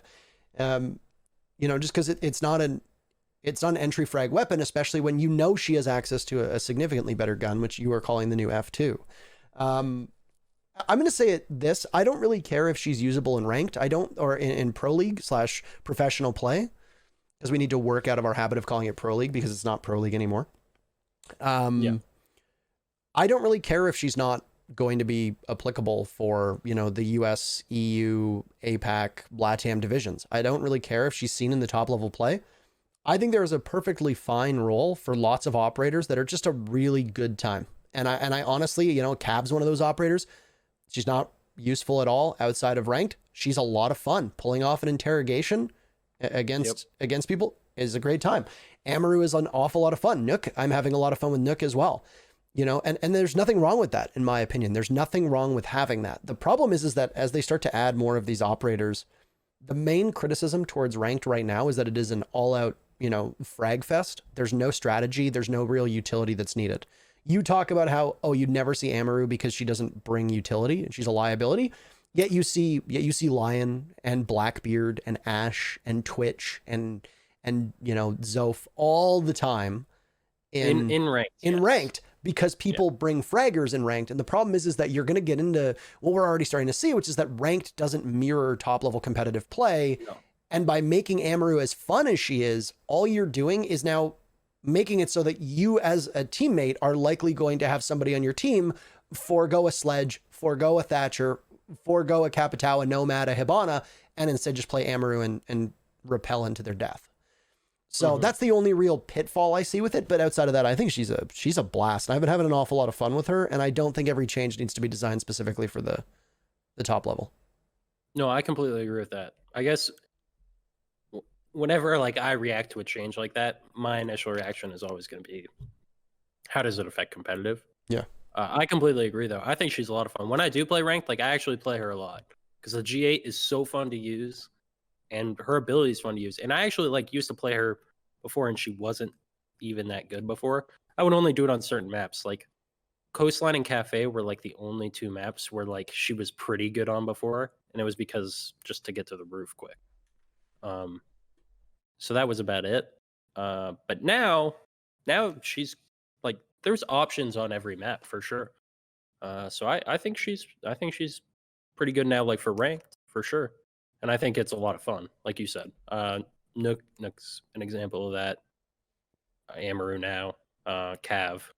So Yeah. I think she's fun, and I do think it's a good change to like make her better for that, because before it was definitely frustrating. Like you'd have to bring the Mira secondary shotgun, or you'd have to bring the Supernova. Which, to be fair, the Supernova could be fun to use. Like you could play her with the Supernova, and it can be fun, I think. Yeah. But I mean, but now it what's could be the point of frustrating? what's the point of bringing it now, right? Now that she can she destroys windows easier. She destroys hatches now as well. The windows break late with her thing. So there's not really much of a benefit of having shotguns. Though I will say that I guess having a shotgun, the benefit is that because the gun comes out much faster, you can just start blasting. Yes. But that's if somebody's camping the window. Yeah. And that's a great part, is like it sucked just like swinging through a window and not even remotely having a chance. Yeah. The window breaks so first, and then it still takes you a year to pull out the gun. Like you don't stand a chance. If someone is nearby, you're dead. So it's a good change. I like it. I like fun sometimes too. So no, and I'm not accusing you of being anti-fun. No, the one thing I will say, I'm just joking about it, but yeah. The one thing I will say is that, do you think there is a room for there's room for operators like Amaru, like Nook? Nook has had some real niche play. We saw her on Bank a couple times. We've seen her run on Coastline as well, by professional teams. But do you think there is a spot for operators like Amaru? Do you think there's a spot for somebody like a Twitch to come back in, a Blackbeard, a Nook, etc., if there was a dedicated effort to start paring down the amount of utility on defense? Like, let's say, for example, the devs took real sweeping changes and they got rid of one evil eye cam from every maestro, and they got rid of, they made it so deployable shields could be shot, and they made it so bulletproof cameras could be shot, etc. And you don't need as much explosives. Do you think you'd see operators like Amaru, like Nook, like Blackbeard start to come back, just the pure fragging operators that don't really add anything else to the table? Or do you still think teams will run with lots of utility just in case? I don't think Blackbeard would be seen. Yeah, I know they should buff his shield. He's just not as he's not very good anymore. He's not. And also, he's not very fun to play either. I don't think you're allowed to say this. You live in the same house as Bosco. I don't know. Bosco likes like IQ. Like Bosco, I don't know, man. I've never seen someone that loves using IQ's gadget so much. It's something else. It really is. Like he loves sitting on that scanner and shooting cams. I respect it, but like that's not fun to me. It's the closest thing we're gonna get to target practice in this game. Yeah, but no. Do you see operators like Amaru and them coming back in? Like Amaru, if they adjust utility, like Amaru and Nook for sure. There's probably like some other niche picks as well. Like Oryx would be played more, I think, if they adjusted utility, because you wouldn't feel so inclined to bring all the utility on defense. Because that's the thing, is like you feel like you're literally costing your team if you're not bringing the ideal defensive lineup where you just abuse utility. Right. And Oryx doesn't abuse utility. So I think if they start adjusting that, I think it gives more room for those picks, because then you can start making more plays just based off of like gun skill or positioning rather than clearing utility. Now, Oryx is an interesting one and actually ties into topic number 3, which is the secondary tweaks that we've talked about, which is just additional operator balancing. So for those that aren't following, topic number 1, if you're just popping in, topic number 1 was obviously the big Steel Wave recap, which was the new operators diving into Ace and Melusi. Then topic number 2 is just if they've fundamentally reworked any operator, and I think that Amaru's changes are enough to warrant an entire discussion around it, and also just a brief touch on of House. Topic number 3, which is 3 of 6 topics. As you can see from the name, we go with 6 topics. It's very clever. That's why we did it this way. Oryx is included in this. He wasn't exactly the main focal point, but let's talk about him because you just brought him up. So topic number 3 is just secondary tweaks, changes, small buffs, etc. Let's talk about Oryx. Now, the change that's been made to him, obviously, is that the MP5 now has angled grip, which is kind of strange because I never found that there was an ADS problem with the MP5 before. And in fact, I think one of the reasons why Doc and Rook are actually so great as roamers is that their ADS speed is very fast. It's very, very quick. But the big change to Oryx was that when he breaks through walls now, instead of losing 10 HP, he loses 5. Give us a little bit of thoughts on Oryx, because we're about to see him, when the next season starts up, the phase 1, stage 1, whatever they're calling it. We're going to be able to see Oryx, presumably, as we imagine that he'll be unbanned. What did the changes do to him? And other than just, I guess, like paring down utility on defense, is there a reason to run Oryx? If you have room in your lineup currently, sometimes you do have room in your lineup currently to where like you could run him. And also sometimes, so if you're still running like a roam setup where like you need more rotate holes and stuff, Oryx is a good option to bring, especially like if you have like old setups that you ran where Mozzie got nerfed and lost his super shorty. Now you need to make those holes. Like Oryx is a decent replacement. He doesn't bring the utility, but like he can make those holes, and then you can use him for like flank opportunities later on.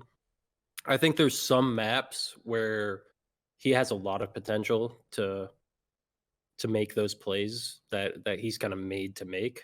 But again, like Cafe, possibly Consulate. Cafe, Consulate, Villa. Those are the ones that come to mind. There's probably some other ones too. Certain sites. Consulate and Villa are like the big 2 to me. But I don't think the change does much to him. You're not slamming through walls for setup that often anyways. You might more often now, but probably not. Maybe with a Doc, but you would do it with a Doc anyways before, probably. So I don't think it does much to him. I don't even think he was like in a bad place. The thing is he's one of those more gimmicky, fun kind of operators where he doesn't bring a lot to the team. He just brings individual potential. Yeah. And you don't always have room for that. So I don't think it'll affect him. Like I don't think either of those changes will affect anything for him at all, honestly. I think changing utility usage and how much defenders utility there is, I think that will change him in the future and maybe raise his pick rate a bit more. But yeah, it's completely dependent on whether or not your defensive lineup has room for him. And more often than not, you don't have room for him. You think I've seen a couple changes proposed for him. Obviously, this doesn't seem like it would work all that well with his gadget, but I actually think it could synergize quite well. The next thing that we're going to talk about, by the way, is the proximity alarm. So we can kind of use this to blend into that topic. But Oryx got given the proximity alarm. They took away his bulletproof camera. So now he's got the proximity alarm and barbed wire. I know that he's got the bailiff as his secondary. Do you think that making it so that he pulls out his gun faster post run, post barge, whatever you want to call it, and then possibly even giving him impacts. Because think about how impacts could synergize with his kit. He can throw an impact and then charge through the opening, rather than charging through the opening and finding himself taking damage and being stunned, etc. Obviously, those don't address the utility problem, and obviously those don't change the fact that there are just other defenders right now that work better. But do you think either of those, either the pulling the gun out faster or even giving him impacts as well, would push him into a territory where he's too strong? Do you think it would even move the needle on his pick rate, or do you still think it would change the way that he's played maybe in ranked and casual, but keep him the same in pro play? I think, like you said, it would probably just affect ranked and casual mostly.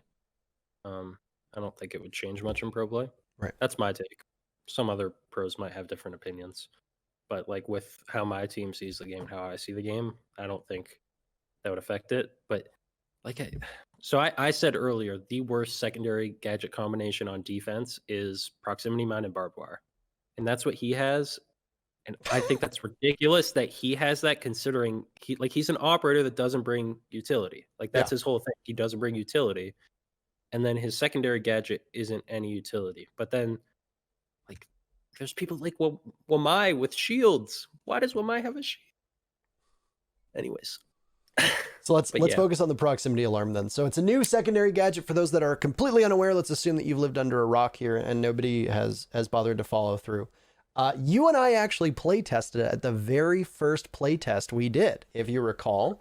And it was the last remaining piece of content that you and I play tested that had not been announced. So now, to the best of my knowledge, the first play test that you and I did, which was in the winter of 2017, I think it was like November, December 2017. I think everything we've tested has now been released. This was the one last piece that hadn't been. So for people that are curious, this is how long it's been in the works for. Now, I don't know. I don't think we can talk about what it was at the playtest fully. I don't know if we can. Obviously, if you remember it did function differently. And operators only had one of them. Now operators have two. Basically, it's a gadget that you throw. And it can go above a doorway, etc. You can shoot it. It's not bulletproof. However, it makes a very annoying noise and alerts people to the fact that you are in that proximity. That's as his name says. It's been given to the following operators. It's been given to Castle, Kavera, Goyo, Rook, Wamai, Tachanka, and Oryx, as well as Mira. Obviously, who gives a shit about Tachanka right now? Because until his rework is done, there's really no point in giving him any space. Most of these others, none of the operators that I've listed really lost anything of value. The only ones that I can really think of are Castle lost impacts, which isn't that big of a difference because he does have the super shorty, but that will change the old lovely Castle strat where you impact a wall or you impact a castle barricade and go for the jump out with the best gun in the game, the UMP. The only other person that I think it really need to talk about, of course, is Wamai, who lost barbed and not his shield. But other than that, you think it's weak. Why is it weak? Where is the place for proximity alarms? Is it something that we think we're going to see at a competitive level? Does it have a niche at all? I mean, there's some cases where like it can be used. Like I don't think it's horrible. I think it's the worst defender gadget, but I don't think it's horrible. Like it still has use. I think that you have to use it in spots where it just kind of gets you info. Like you don't play close to a proximity alarm, because like when you play off a barbed wire sound, right? They can't move like quickly through the barbed wire, like it slows them, or they have to sit there and smack it and you play off that sound. So you have a bit more time to react to it, so you can play close to it. Right. Whereas a proximity alarm, like they could just be sprinting through it, and the second you hear it go off, if you're close to it, like it's too late. That guy already, like the ash flew through it and is literally already in your face killing you, right? So you have to put it, like, I think the best uses are like a little further away, like somewhere where you would almost want a Valk cam, where it just lets you know someone's in this room, someone's in this side of the map. And that's it. It just gives you a bit of info. So it's kind of like a very budget Valk cam, I feel like. Like a reverse Claymore is essentially what it is for the defenders. Yeah, it just gives you a little bit of info. And I mean, it's not horrible, but like I said, probably the worst defender gadget right now. Looking at the lineup of defenders that they gave it to, obviously you're not really seeing Cav or Rook in high level play. You're not seeing Tachanka. Mira's banned all the time. Oryx is still to be determined. Castle has his niches. He was at, I think, 30% pick rate last season of Pro League that we saw. But the one question for Castle is that he was used because of the way that he synergized with Mute, with Mozzie, with Vigil, any of those three. Obviously, Mozzie has been hit quite hard, losing his super shorty. Whether that makes a difference or not is another topic that we'll get into very soon. But I mean, I don't really see any pivotal operators because it's like you're not. Wamai still has a shield. You're not going to see him bring the proximity alarm, right? Like Castle has a bulletproof camera and proximity alarms. I suppose you could possibly run it on Castle, but I mean, most people that I'm seeing run Castle are running Impact. So the real question is going to be what are they going to run if Castle does show up, right? It'll be a combination. I think more often it'll be bulletproof. Sometimes there's not a good spot for a bulletproof, I will say. Just because like bulletproofs have to be in specific spots, whereas like bubbles it doesn't have to be. But bulletproofs have to be in specific spots, otherwise they can get shot or meleeed easily, right? But I think mostly bulletproof will be picked. Sometimes you'll take proximity. Castle, I do think though, like to what you were saying, I do think he'll still be picked around the same amount because he synergizes well still with the Jaeger Omai. Yeah. How are you going to knock down a castle barricade when you can't get any of your projectiles through, right? Yeah. Or just the fact that it soaks up some of that, right? Whether you can protect them or not, as long as it soaks some of the utility, like that's even good enough sometimes. Yeah. So I think Castle still has his place, but I do think him losing impacts is like a bit awkward. That's like one of the big changes with these changes with proximity alarms is that the way, like at least in competitive, like your go-to like impact tricking operators were like Goyo and Castle, and they both lost impacts. It was Kaid before that. He lost impacts. Yes. It was Smoke before that, and Smoke has a shield and Barb now, and then it was Maestro as well, but Maestro's banned a lot of times. Yeah. So I mean, like you'll figure it out. Like people will have alternatives to run the impacts and still make impact tricking work, but it does kind of change like the positions that castles will play in, or Goyos will play in. Well, if Goyo's played, I'll touch on Goyo. Goyo is going to be played a lot less, even though his shields do fit in to the kind of meta. He's definitely played a lot less just for the loss of impacts, the nerf of the TCSG. That thing got destroyed. Went from like one of the best defender guns to like the worst. That thing is bad now. And the justification for that too was that I remember there was one pro that was like, you get shot in the heel in the first 20 seconds of the round and you're at 15 HP for the remainder of the round. And it's like, yeah, I mean, to be fair, that was a good point. Like it was obnoxious to go up against, but it's just one of those guns where it's hard to find a sweet spot. We'll talk about that, by the way, in next topic. Yeah. Which actually the next topic is really good, but we can continue through these, which is that proximity alarms, general consensus. I don't really like them because I think they're lazy. That's my big thing. I think they shouldn't be as loud. Other than that, I mean, I don't really see a need to run them. One of the things that the devs have been very focused on is making gadgets for people who don't use mics and don't use headsets. And the one thing that we need to kind of keep in mind of, and I don't mean that in a mean way, and I think there's going to be people who think that I'm saying it in a negative sense. The lion's share of people who play this game play on console and they play casually. And it's like, think about how many people fire this game up to play a couple rounds of quick match a week and they don't have a mic plugged in and they're using their TV speakers. And I hate to say it as much as and it does piss me off to a certain extent that we are balancing around that, because that is obviously a very suboptimal way to play this game.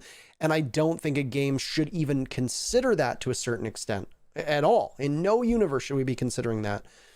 But when you think of operators like Lion, when you think of things kind of like Claymores, when you think of things like proximity alarms, etc., it's very evident that there is a consideration being made for people who don't use their ears and don't use their mouth to play this game. And I think we all kind of have to just accept, as much as it pisses us off, accept that that's going to continue happening.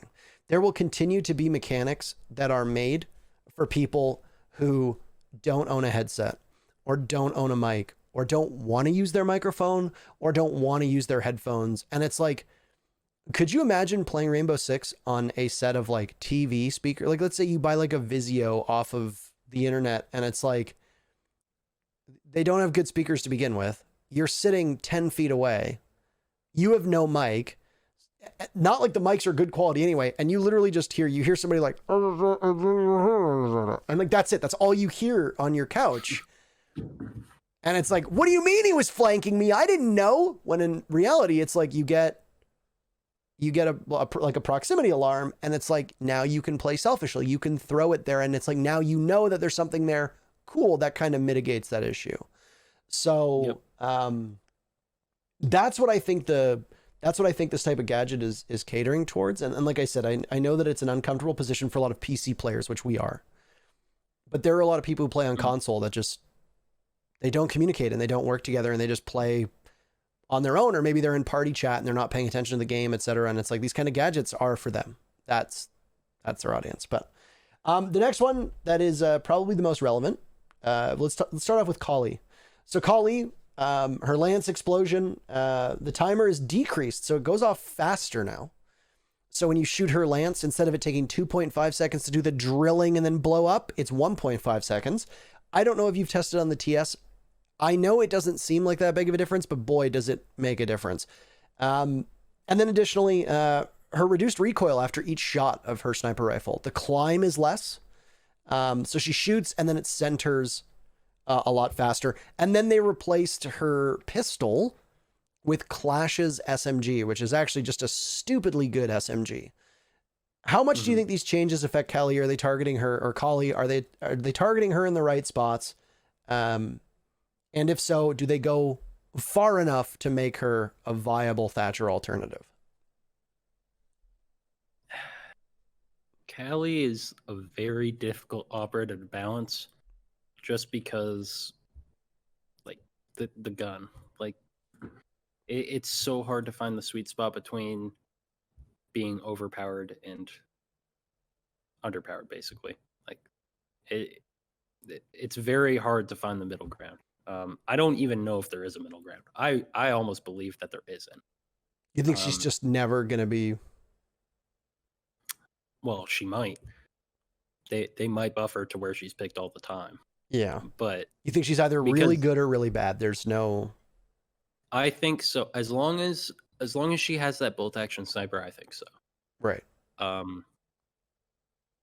When I played, like, that's why I had that tweet where I thought her gun was so ridiculous, because she is a Thatcher alternative. Like, she can be used for it. I will say the Thatcher alternative we want right now is more so to deal with ADSs to a degree, but like, it would still help to have it, just because Thatcher's banned all the time.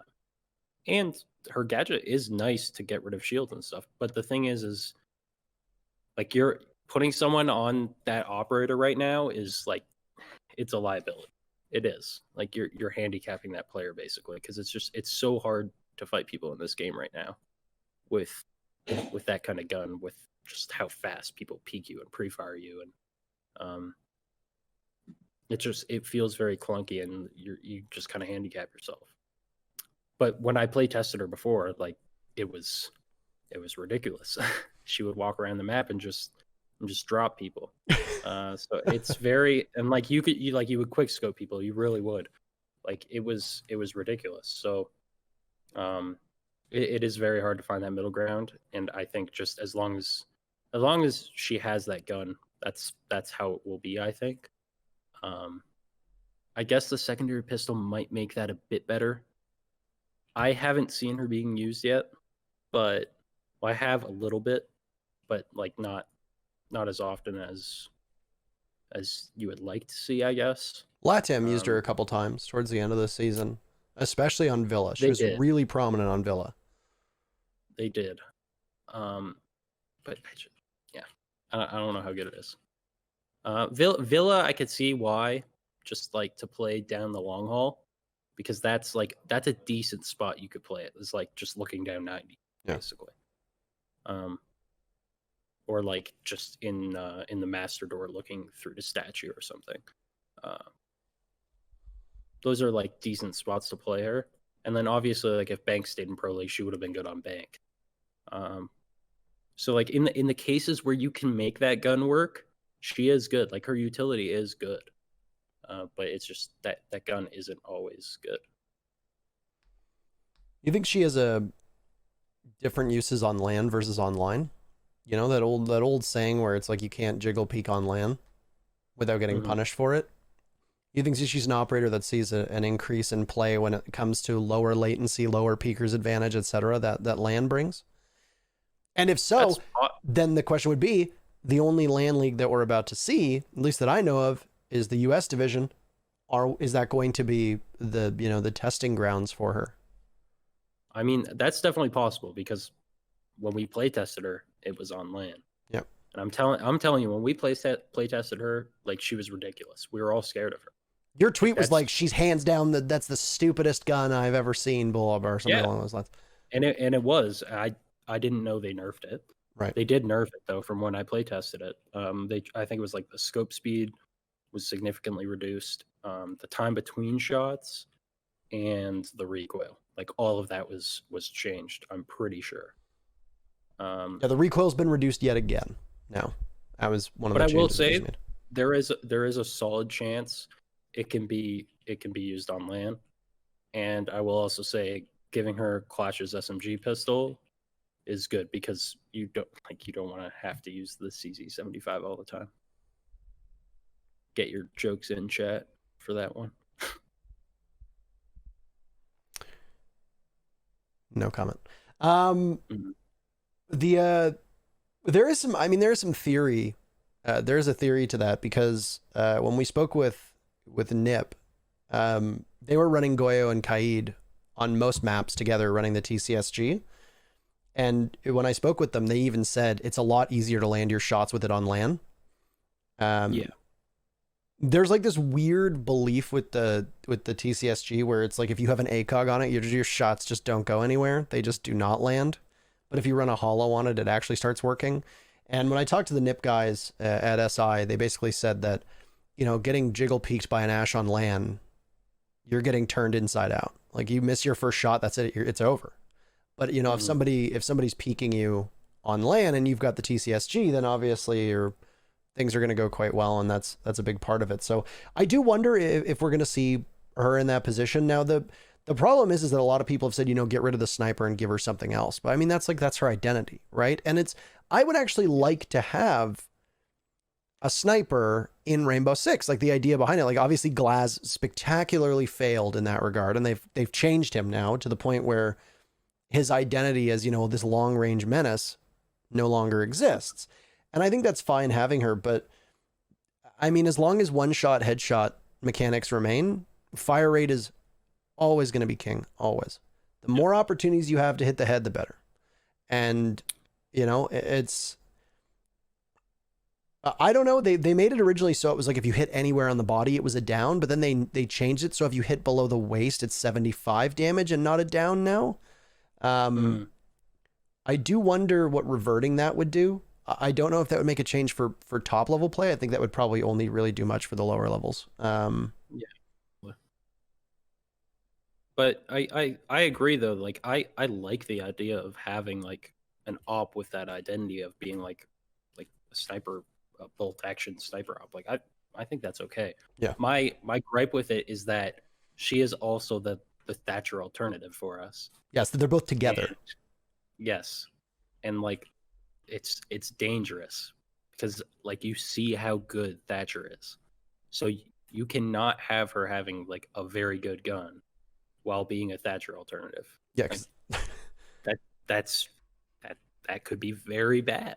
yeah. So again, it's just I think if they try to set like maybe in the future, what they can do is they can separate the two. Like they can literally like almost get rid of her gadget and then change her gun so that it is very strong, but like that's just all she has. And I think that'd be fine because in competitive play, like I mean, I think some people might get crazy with that gun and they might start bringing it. I honestly think that could be cool. But if that's all it brings, and then on defense, like you're able to counter it with utility stacking and stuff like that. Yeah. But I think that that's something that has to happen down the line when a Thatcher alternative is introduced. Maybe they can do that and rework her. I think that could be good. I mean, I do think she was intended to be that Thatcher alternative, though. I think that's the problem, right? She was. Yeah. She was, but I'm going to be honest. I think that's a bad idea to combine the two. I do. Yeah. Because I think it's just too hard for them to balance that. Because I'm telling you, if we had the Callie that I tested, like she would be broken. She'd be picked all the time or banned all the time. I wish I'd gotten my hands on her to see what that would have been like. And when I tested her, apparently like she was worse before I even tested her. Oh, okay. So, so moving on from Kali, the last one that I think is worth noting, because there were small changes here. These don't really need much conversation. Finka's down but not out obviously was changed. So now that when you're downed and Finka uses her adrenal surge, you now have 50 HP. That's a sizable increase. And then as well, when that adrenal surge wears off, you're no longer left with 5 HP. You're now left with 30, which is enough to survive most bullets on defense at medium range, some at close range, almost all at long range. Further, it means that you're not going to get immediately killed by an evil eye. It also meant that you weren't going to, I know that they changed lesion, but you're also not going to die to a lesion mine if you hit because it does 10 damage. So that's a big change for Finka, but I just think that we're at the point now where no matter how much you tweak her numbers, she needs a full scale rework. But that's a conversation for another day. Ellen, Zofia, the mouse sensitivity modifier has been removed from the gadget, so that's one less piece of CC that we actually don't need to worry about, which I think is excellent. A lot of people have been saying this for ages, that when you get hit by Zofia's concussion or Ella's Gishmat, that you shouldn't have to, go up to 16,000 DPI to just be able to move an inch. I think that's an excellent change. The only other one that I think is worth talking about, and the last one, actually, before we get into our fourth topic, is Echo. And he actually got a couple different changes. His yokai no longer shakes the camera, so you don't have that like woozy, drunk feeling where the camera goes all side to side. It's you still get the weird, whatever the filter is that everybody uses.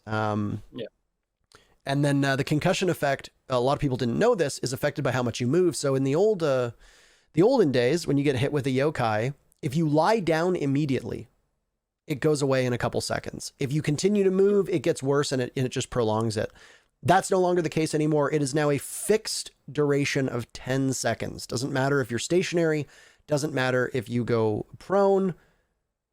You don't have the camera shake, but you still have the weird grayscale ash color and the sound and all that jazz. And then he loses his deployable shield and gains impacts. Now, you talked about how deployable shields are one of the best, if not the best, secondary gadget right now.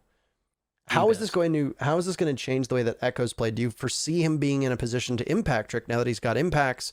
And how is a loss of a shield going to work if he ends up unbanned? Because do keep in mind he's banned most games in Pro League. I mean, I think that like he's just as good. Like I don't think it changed how good he is. I think the thing it changes is like the positions he plays in. And it's actually a bit awkward for him because like now he's going to play in positions where you impact trick, which are like kind of on the front lines kind of thing. And that's very weird for Echo to be in like those dangerous positions. Normally he's sitting really far back with his ACOG, nice and safe so he can hop on the yokais. Yeah. But like that won't be the case anymore. Like he's going to be in the front initially to impact trick, and then he'll fall back to those kind of positions. So it's a little weird, but I mean, like that happens. Like that's just part of the game. That's how the game evolves with those kind of changes. And it's just something we get used to. But I don't think it's a good or bad thing. I think it's fine.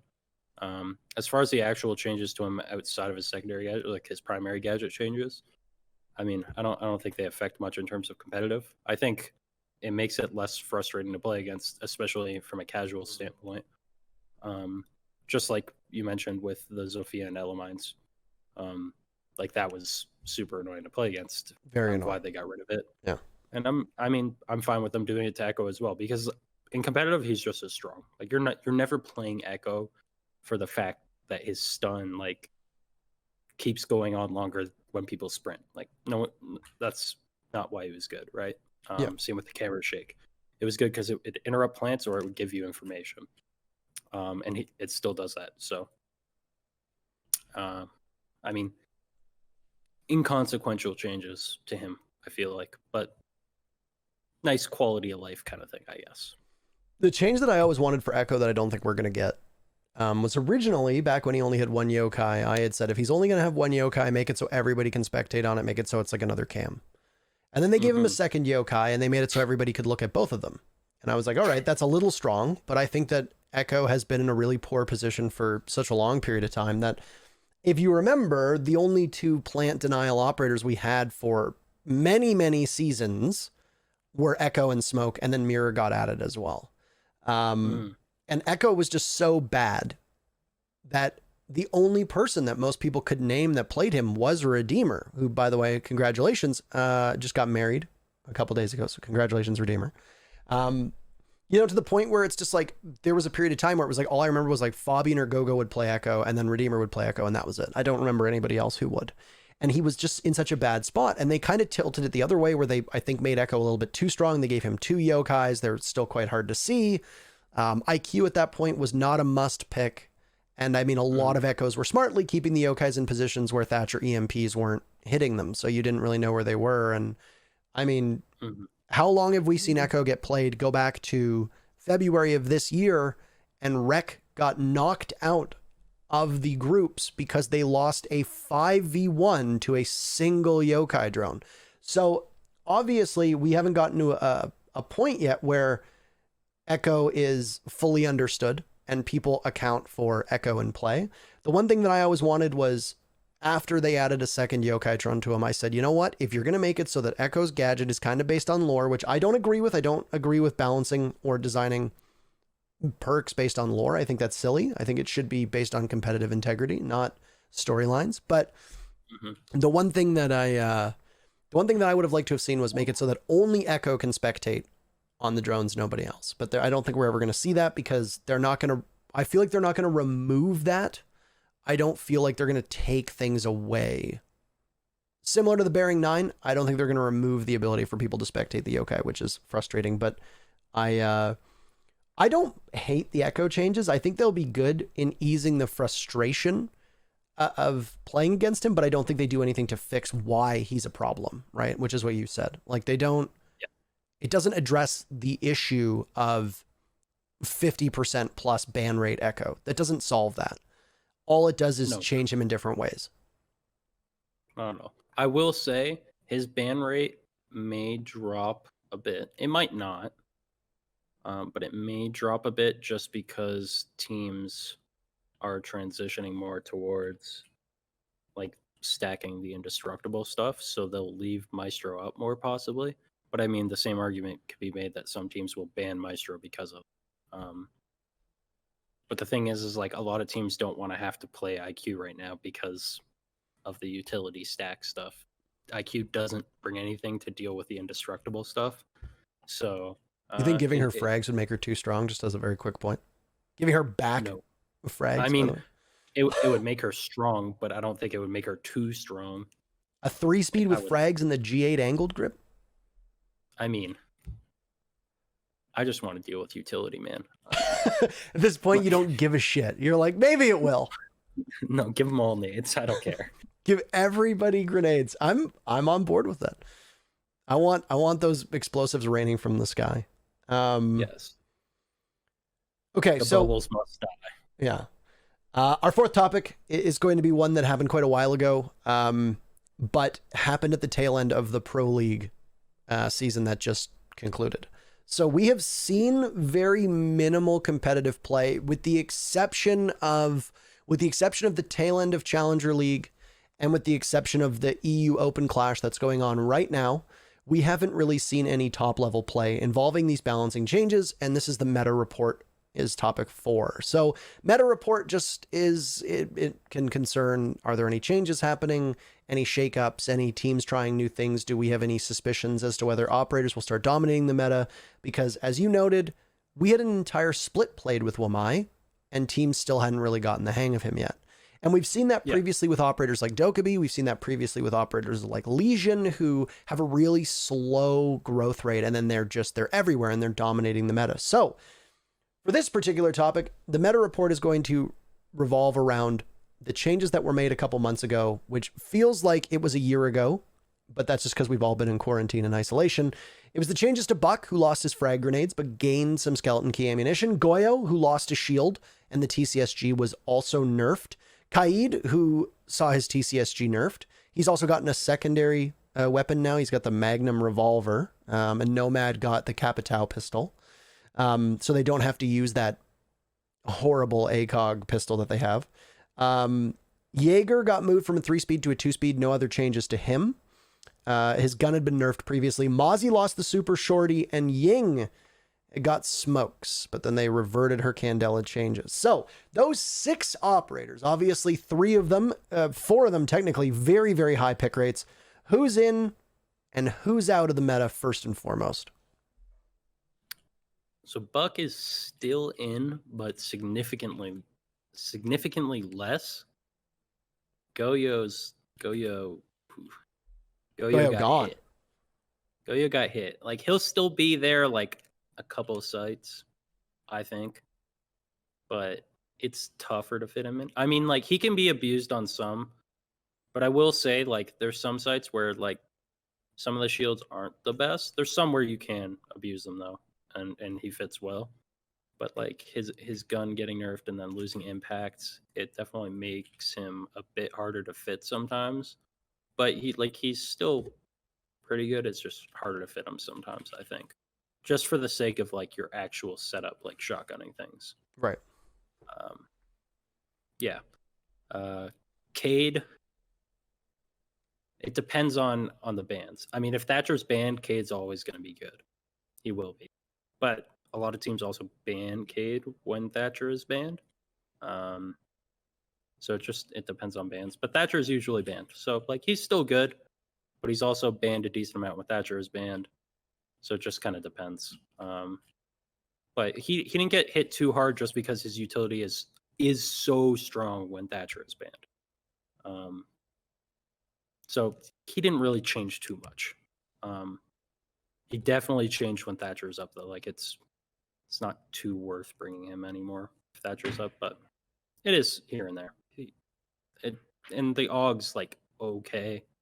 But he didn't get hit, like, as hard as Goyo, I'd say.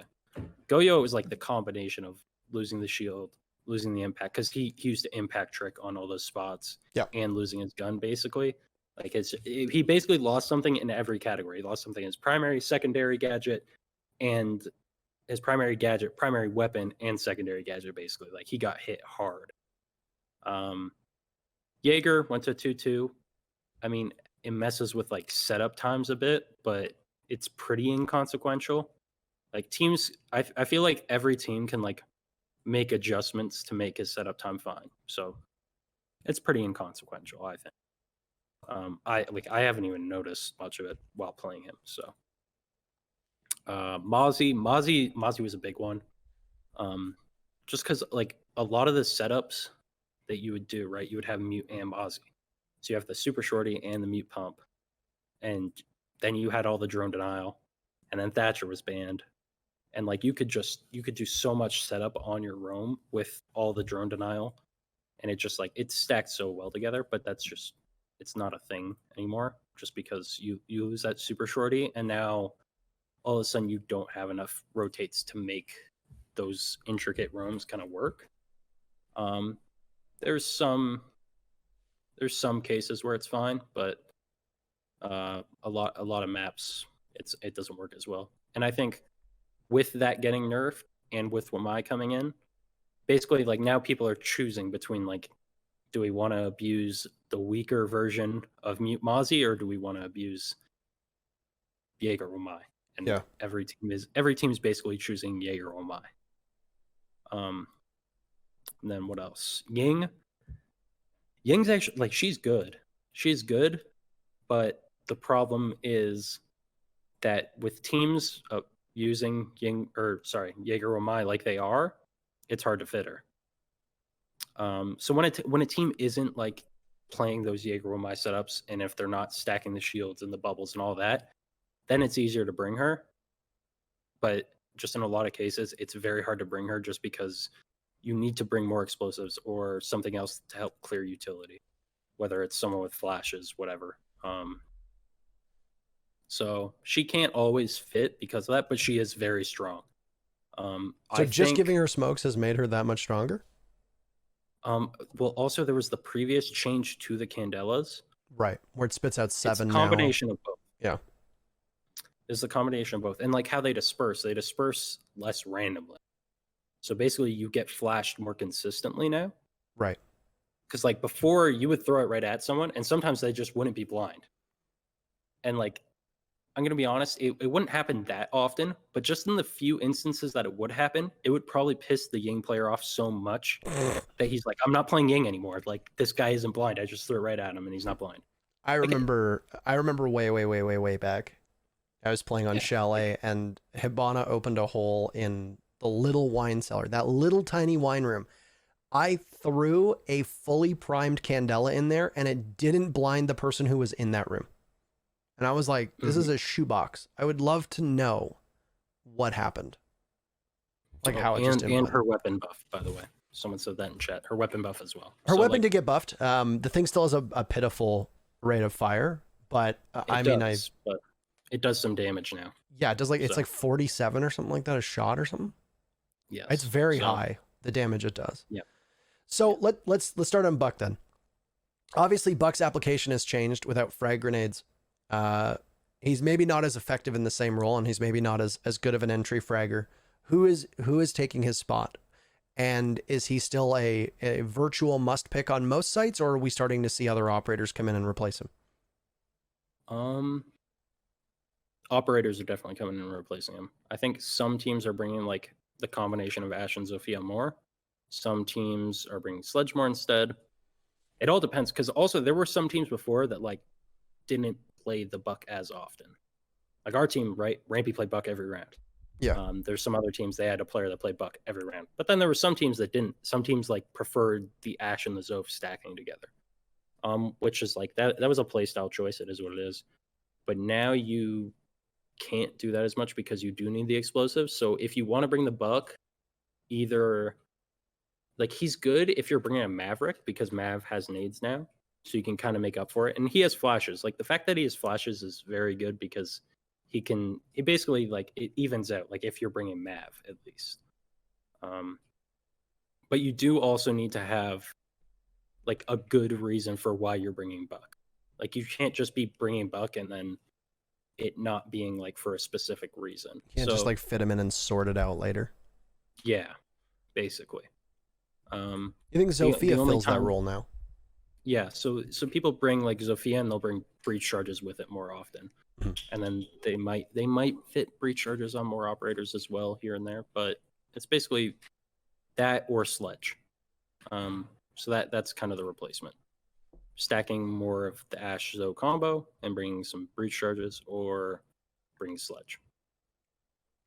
For Goyo, removing him, he wasn't as high of a pick rate as I'd imagined. The two sites that I really remember seeing him on were Clubhouse, Gym, Master, and then every now and then you'd see him on CCTV Cache because there's like that yin yang style of play that people do where it's like they'll defend one but then still do a setup in Cache CCTV, or they'll defend cast CCTV and still have like some off roam setup, usually involving like a Mozzie, maybe a Vigil, maybe a Goyo, etc., over towards Gym Master.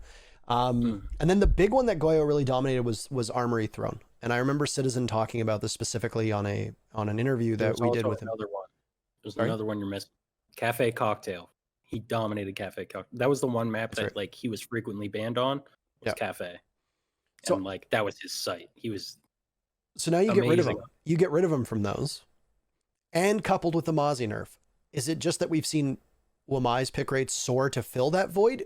Are teams still running a stall style setup? Are they just running a utility soak setup? What are we seeing from the defense, and how do you think that's going to continue to evolve? Well, so the introduction of Wamai, right? That's a second shield on top of Smoke now. The thing that was so good before is, and again, why it was so specific on like the maps or sites you would see Goyo on. Like he was very strong when he was strong, but he wouldn't be used on like every site. It was because there's only space for so many of those shields, right? Right. Because like it literally takes up space on the map for where you can move, where you can play.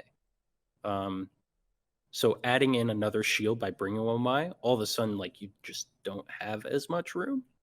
I mean, obviously, removing one of his shields was good, but you don't have as much room to play. And then also him losing a shotgun, because that was really nice as well. Is he had impact, so you can impact tonight, and then he had a shotgun to help with setup.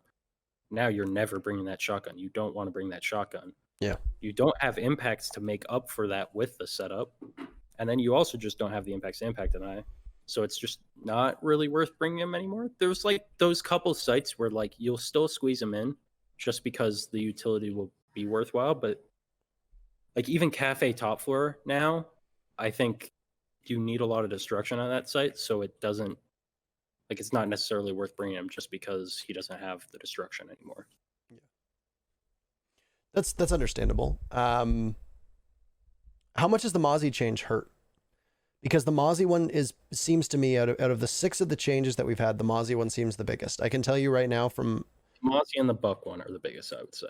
It hasn't changed Buck's application, and the problem with this is that because I haven't seen any professional play to be able to base this off of, I can literally just base this off of content creation that I've seen, Twitch streamers, YouTubers, etc., and then personal experiences in quick match and ranked. And what I can tell you is that you never see Mozzie anymore. Mozzie Mozzie does not show up in ranked. He does not show up in quick match. He's been wiped off the face of the earth. Very similar to what we saw at Elysian. After the Legion nerfs, I don't really see Legion ever in public games anymore. And the same can be said of Mozzie. And I mean, I think everybody is in agreement that he was a little too strong and needed some changes. Yeah. But I disagree that the Super Shorty was the issue. Obviously, there are other pros who disagree with me and think that the Super Shorty was the be-all and end-all of Mozzie. But what's been taking his spot then, and where do you see him now for the defense? So well, one of the big ones that's taking his spot is Wamai, and then like sometimes Castle. Like it just depends who you're fitting on top of your setups, but mostly it's Wamai. Like Wamai is fitting in on more and more sites, and Mozzie's going out on more and more sites. And it's just because of like how you're setting up now. Now you're setting up like less what's the word? Like less extended site setups. It's more concentrated on one area where you're stacking your shields and your ADSs and your magnets. You're stacking them all in one area, right? And you're making that area very hard to take and soaking all the utility in that area. Whereas before, you're extending very far. You're making all these rotate holes, and then you're jamming and pesting all the doors to those areas. And now, like, basically most of the map, the attackers are scared to even check if it's clear, and it's very hard for them to check if it's clear. Right. But you can't do that anymore. You can't extend as far anymore because he doesn't have that shotgun. And like stacking the mutes in Mozzie's close to site, it doesn't do anything because like they take above the site and they get rid of them, or like it's less relevant just because you can't extend as far. If you get what I'm saying. No, I do. And you think about the way that Mozzie synergized with Mute and Vigil and Castle. Those were the big four that you saw very often. And I think, the biggest example of this was Clubhouse. The Castle setup that you would see on the main floor. You guys in particular were the ones who really popularized this, where you'd leave one or two people down in the basement when you'd be defending, Church Armory, and then you'd have 3 to 4 playing off site. They'd be on the first floor. They would have castled off, a part of bar. They would have possibly castled off and had to rotate up in gym. You would have reinforced the jacuzzi wall up in gym and pest and jammed the area so nobody could drone you out. And then, you'd have a vigil nearby as well. And it would all work together to essentially deprive the attackers of any intel, and your utility would have to go towards clearing that out. Whereas now it's more constricting, but they don't need to worry about roam clearing. They don't really need to worry about how they're going to take around the site. They need to concern themselves more with what they do when they get to the actual site. And that's what I'm hearing. And that's what I expected as well.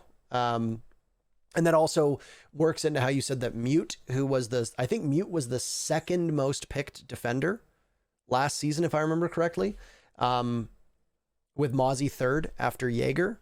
If I remember the numbers, my memory might be failing me, but I think it was Jaeger, Mute, Mozzie were the 3 most picked defenders last season. It doesn't surprise me that Mute would fall off with Mozzie also falling off.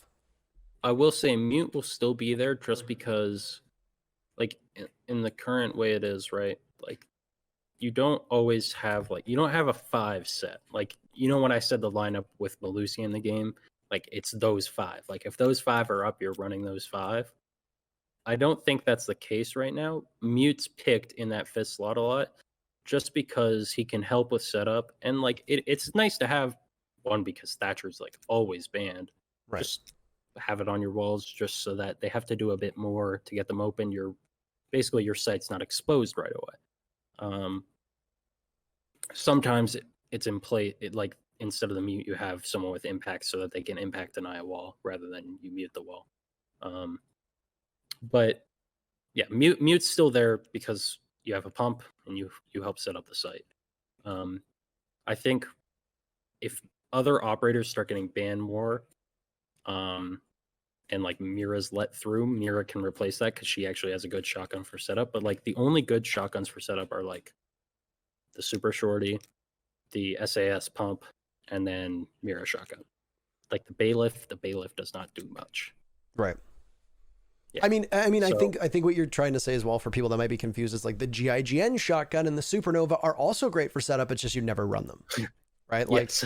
There are lots of good shotguns for setup. It's just that there's no reason to ever run them. So, no, I know that. And it's actually something that Lycan's touched on a couple times on social media too, is it's just it's only mute or smoke. There's no other options. You have to run one of those two for setup because you're so restrained when it comes to bringing operators that have secondary destruction. And it's one thing that I know a number of coaches have said, let's open up the amount of secondary shotguns. Let's toy with giving people the ITA. Let's toy with giving, defenders the bailiff so that there are more operators that can actually use those secondaries that do minimal damage, but at least they can help do site setup. I think the tough part there, though, is something that was touched upon earlier, which is that defenders already have a massive advantage, that making their job easier to do site setup and making more complex setups that require more utility from the attackers could just simply make it worse and make it this stale meta where attackers just don't have the tools to deal with the defense.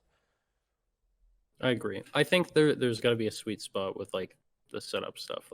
You don't want it to be too much. Yeah. Obviously, the combination of mute, smoke, and Mozzie before, that was too much. Especially when you had Goyo and Cade sometimes, and you added so much to the setup.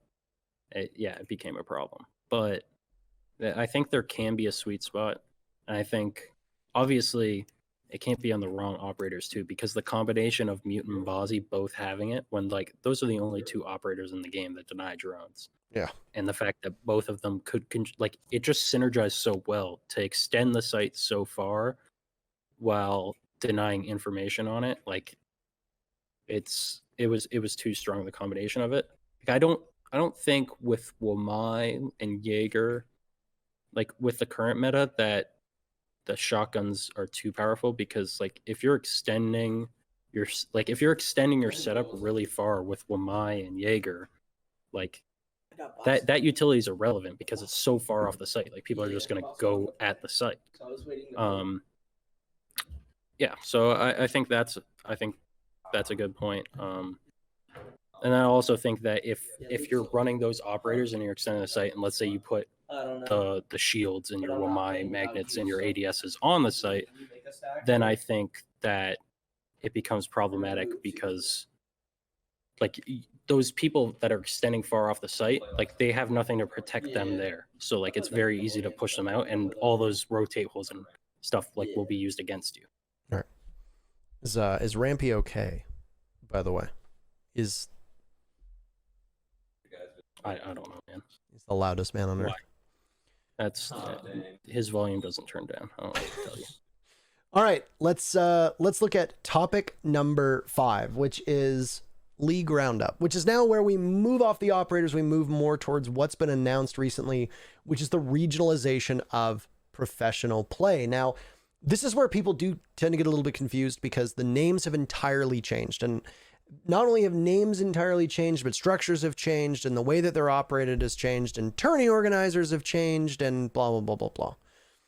First and foremost, it is worth noting that ESL is now out for both North America and Europe. So no longer, and I am officially unemployed now as well, but FACEIT has taken over both North America and the European divisions, which are referred to officially as the North American League and the European League. So there still is technically pro leagues, but not in the sense that it is branded as Pro League. If you are already confused, you are basically on the right page. Don't worry. So basically, you've got NA League, you've got EU League, you've got LATAM League, and you've got APAC League. So those are the 4 leagues. Those are the 4 regions. They are all going to be operated separately as far as I understand. And what has been announced so far? Let's start with the NA League, because you, of course, are from North America, and I happen to live in North America at this present moment due to COVID. So NA League is 2 divisions. So there is the NA League. There are 2 divisions under that umbrella. One is America and the other is Canada. So you've got your US division, which you are going to be competing in, even though you are a Canadian whose name is Canadian. You are going to be competing in the US division, which is going to be on LAN. Now, Ubisoft came out and announced that this would be postponed due to COVID. We have no idea when it's going to be back. It hasn't been announced. Nobody knows. You've also got the Canadian division as well, of which the qualifiers just took place last weekend. And the 4 teams that will be competing in the Canadian division of the North American League have been decided. So congratulations to those teams. One of the teams happens to be a former caster, Flynn's team. So welcome Flynn. He can now say that he's been a pro caster and a pro player. And yes, I want to get all this stupid gatekeeping out of the way. If you play in the Canadian division, you are a professional player. It is the top league for the region. Don't gatekeep. Same as APAC. I agree. You are a pro player. Whether it means the same thing as a well-established region is not the point. It is now branched out. So the US division, let's start with that because you're a part of that. Obviously, it's not going to be played on LAN, at least until everything gets fixed. If it ever gets fixed, whenever it gets fixed.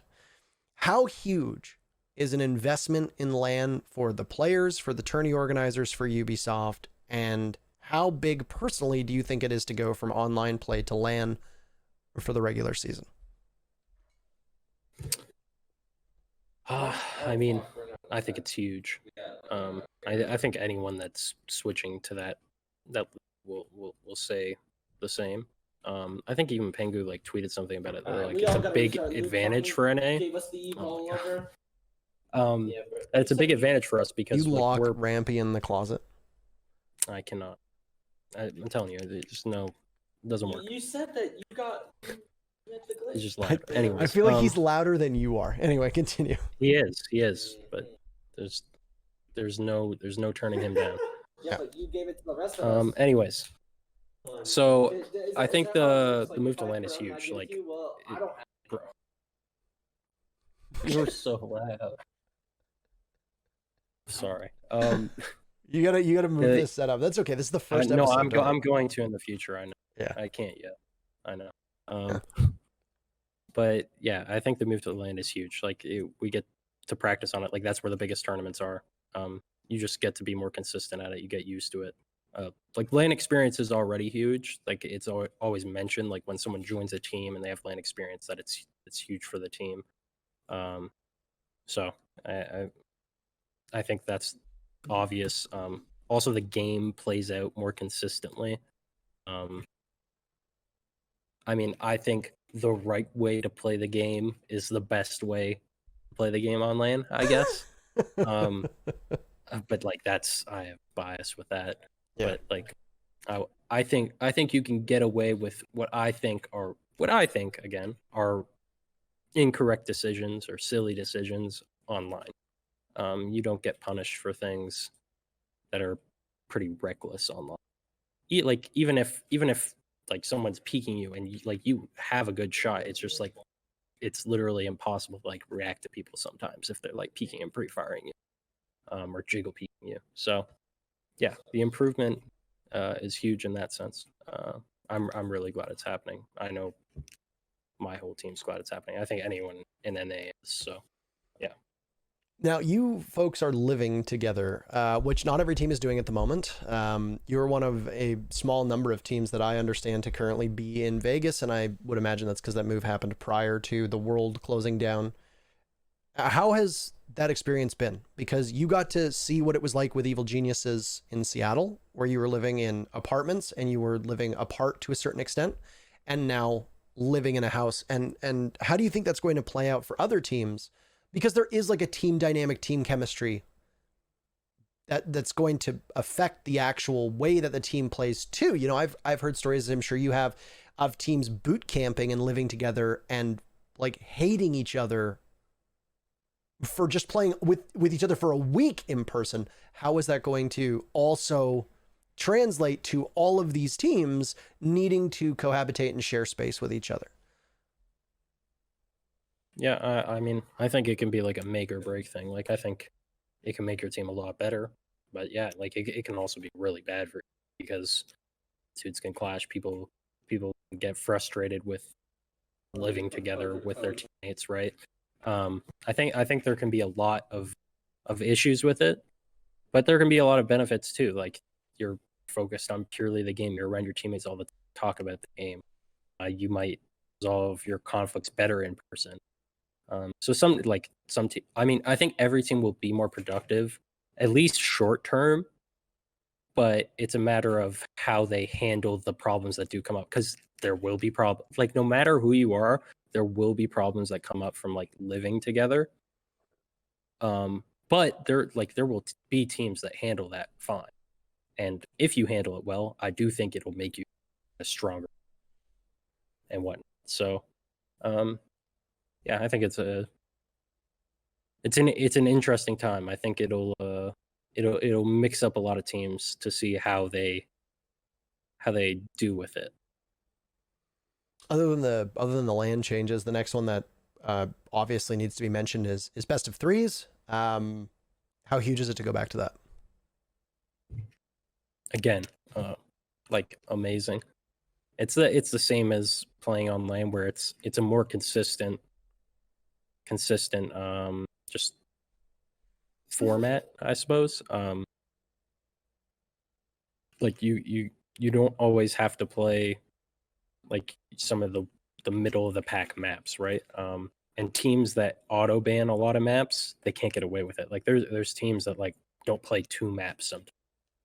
Obviously those aren't usually teams that make it to LAN, but like there's some teams that like or they don't play 1 map and then the other map there's like another map that they're not very good at it or something like that. You need to have a strong map pool to make it work in best of 3 formats, otherwise you're punished. So best of 3 is huge. I mean, also it makes up for the fact like if you have one bad map, you can make up for it, or if you get caught off guard by a play style, like you can adjust to it. There's a lot of good things about best of. So best of 3 is really good. And I mean it's more siege. It's more exciting too. Like a best of 1, right? Like if you think about like all the best matches, like, they're best of 3. They're not best of 1. Like there's some of the best maps, and that's a best of 1. But like the best series, like they consist of like 3 amazing maps or 2 amazing maps, and like the last one's a blowout where like someone swung it the other way. So it makes for better storyline in that sense too. Yeah, outside of the U.S. division, you have the Canadian division, which is going to be operating in tandem, which is going to be obviously in the Great White North, where I currently live. And it's 4 teams, all of whom qualified. If you're curious as to the names of those teams, well, you've got Mirage, which is Flynn's team. They weren't the first to qualify, I don't believe. I think Nordic was. And there's some familiar names here that you're going to recognize. Of course, Nordic has Bosak S4 Storms that I've done before. I've casted them because I did work with Northern Arena. I did work with the Canadian Nationals. I did work with Waveform and the companies that actually put this on. And it should be noted that Nordic is actually the only team that is entirely Canadian. There was an original decision that was made that specified that for both the U.S. Division Challenger League games and the Canadian Division Challenger League games that the rosters had to be entirely from one region. And I did not like that at all. I know there were a lot of people who didn't. And whether it was Ubisoft or Face It, credit where credit is due, doesn't matter who it was. They walked it back and they said, okay, well, we're going to make it so that if you live in Canada, your Canadian team can be 4 Canadians, 1 American. Opposite, if you live in America, you can have 1 Canadian on the squad. So there are 3 Americans that are competing in this league. On the north, you've got Zigalo. On Mirage, you've got Not Loading, and on Squires, you've got Dot Dash. Some familiar names that people might know: Zilchi, who used to play for Flipside way back in the day; Flynn, of course; Rowdy Owley, who played in a wide variety of Canadian nationals before; Dot Dash, who was actually originally on. He was part of Disrupt, wasn't he, at DreamHack Austin, if I remember correctly, and he is a CCS champion. I actually think that championship got taken away from them, but he was at one point a CCS championship. And then Mizio as well, who is a former staple of the Canadian Nationals. So there is a lot of talent here, and obviously, as we are both Canadian, it's nice to see the region be given an opportunity to succeed and set expectations for me. Because you recall what happened when APAC entered, you recall what happened when LATAM entered, and the comments that were made by people in both North America and Europe. Set the expectations for me and what the viewers and the audience should come to expect from the inaugural season of the Canadian League. I mean, it's hard to say. I feel like it'll be on par with, like, in terms of competition, it'll be on par probably with like NA Challenger League. Maybe. I mean, it's hard to say. I think it'll be around there. Honestly, it might be initially a little worse, but that's just because it's like it's developing, like you said, like APAC was previous. And I mean, I think it will develop. I think teams will get better. I think players will get noticed from that league. And they will either join the American League or top American CL teams that possibly go into relegations. Like there will be a lot of different things that happen. I think also just as time goes on, those teams just as a whole will get better and they'll be more competitive in the grand scheme of things because they're going to practice against the best NA Pro League teams or American League teams. Sorry, I'm going to have to get used to saying that. I know, U.S. Division. U.S. Division. USD, just like U.S. dollar, baby. Yeah, I'm not. It's going to take me a while to say that. But yeah, the U.S. Division teams, U.S. Challenger League teams, like they're going to get better and better practice. They're going to get better. It's going to happen. They're probably going to start getting some support from organizations as well, and that will let them dedicate more time to the game, and again, help them get better. So, I mean, I think it's good. Like the more competitive the scene is, the better. So, I mean, I'm happy to see it. I don't think they're going to start out having the most competitive games and teams, but it's good to happen. I don't think they're like drastically far behind. Like, I don't think like it's going to be a joke to watch. Yeah. I mean, I think there will be some struggles, and I think what the biggest thing that will happen is that, you know, the brainiacs on social media and Twitch chat and all that jazz who don't really have a strong grasp of the game and don't even want to be particularly serious will roast these newer teams for even the smallest mistakes that even more experienced teams commit, you know, all the time. I literally mentioned what happened to Rec in that game versus BDS at the Six Invitational, where 5 of them were unable to coordinate well enough to find a yokai drone in the final seconds against the Lems, who clutched it out. And, you know, like, that's a mistake that we imagine like Challenger League teams don't even commit. And we've got, you know, top tier Pro League teams that are committing it. I agree with you. I think that when you look at a new region, the idea behind expanding to these regions is to understand that they have a considerable amount of ground to make up because they haven't been competing in that type of environment, you know, for years. We're at almost half a decade of North America and EU competing against the best of the best in their region. And it's to expect, you know, and to expect APAC or Canada or Mexico or whatever regions are now getting expanded to in this new regionalization that we have, to expect them to be even close to top teams in regions that have existed for, you know, 5 times the length is just, it's lunacy. It's absolute lunacy, and it's divorced from any logical reality that we may exist in. You know, I've heard promising things about Mirage. Obviously, that's in part due to my proximity to the team because of my friendship with Flynn. But, you know, I haven't heard terrible things. You know, I've heard that they're obviously not going to be competing for world championships any day, you know, but I've heard that they're holding their own better than people expected. And the idea behind these regions is to provide an investment. And I am excited to see what they're capable of doing. And from that, I want to pivot into another major regional investment. And I can't think of one that's bigger than what Europe just announced with their regional leagues and their national leagues filtering in to Challenger League. Now, for people that aren't aware, Europe is going to stay largely the same. It is going to be played online. It is going to be best of 1, and it's going to be 10 teams. Izzy Dream and Orgless qualified. Orgless has already been picked up by Team Secret. There's rumors that Izzy Dream might get picked up as well. Fours just got picked up by Virtus Pro. The Reddit sleuths are suggesting that Misfits might be an org to pick up one of the teams in Europe. We don't know. We'll wait and see. But that's literally just them finding out who follows who on social media. But for EU, regional leagues, they're going to have these various teams. They're going to have Spanish regional league. They're going to have, you know, Benelux. They're going to have Polish masters. They're going to have, you know, the German league. They're going to have the French league, yada, yada, yada. They're going to have all these regions filter into Challenger League. Europe as a region is already one, and you know this all too well. Europe as a region is already known for being extremely deep. If all of these regions start growing because of these smaller national tournaments, how much is that going to benefit EU as a region, and how strong is that going to make their caliber of teams?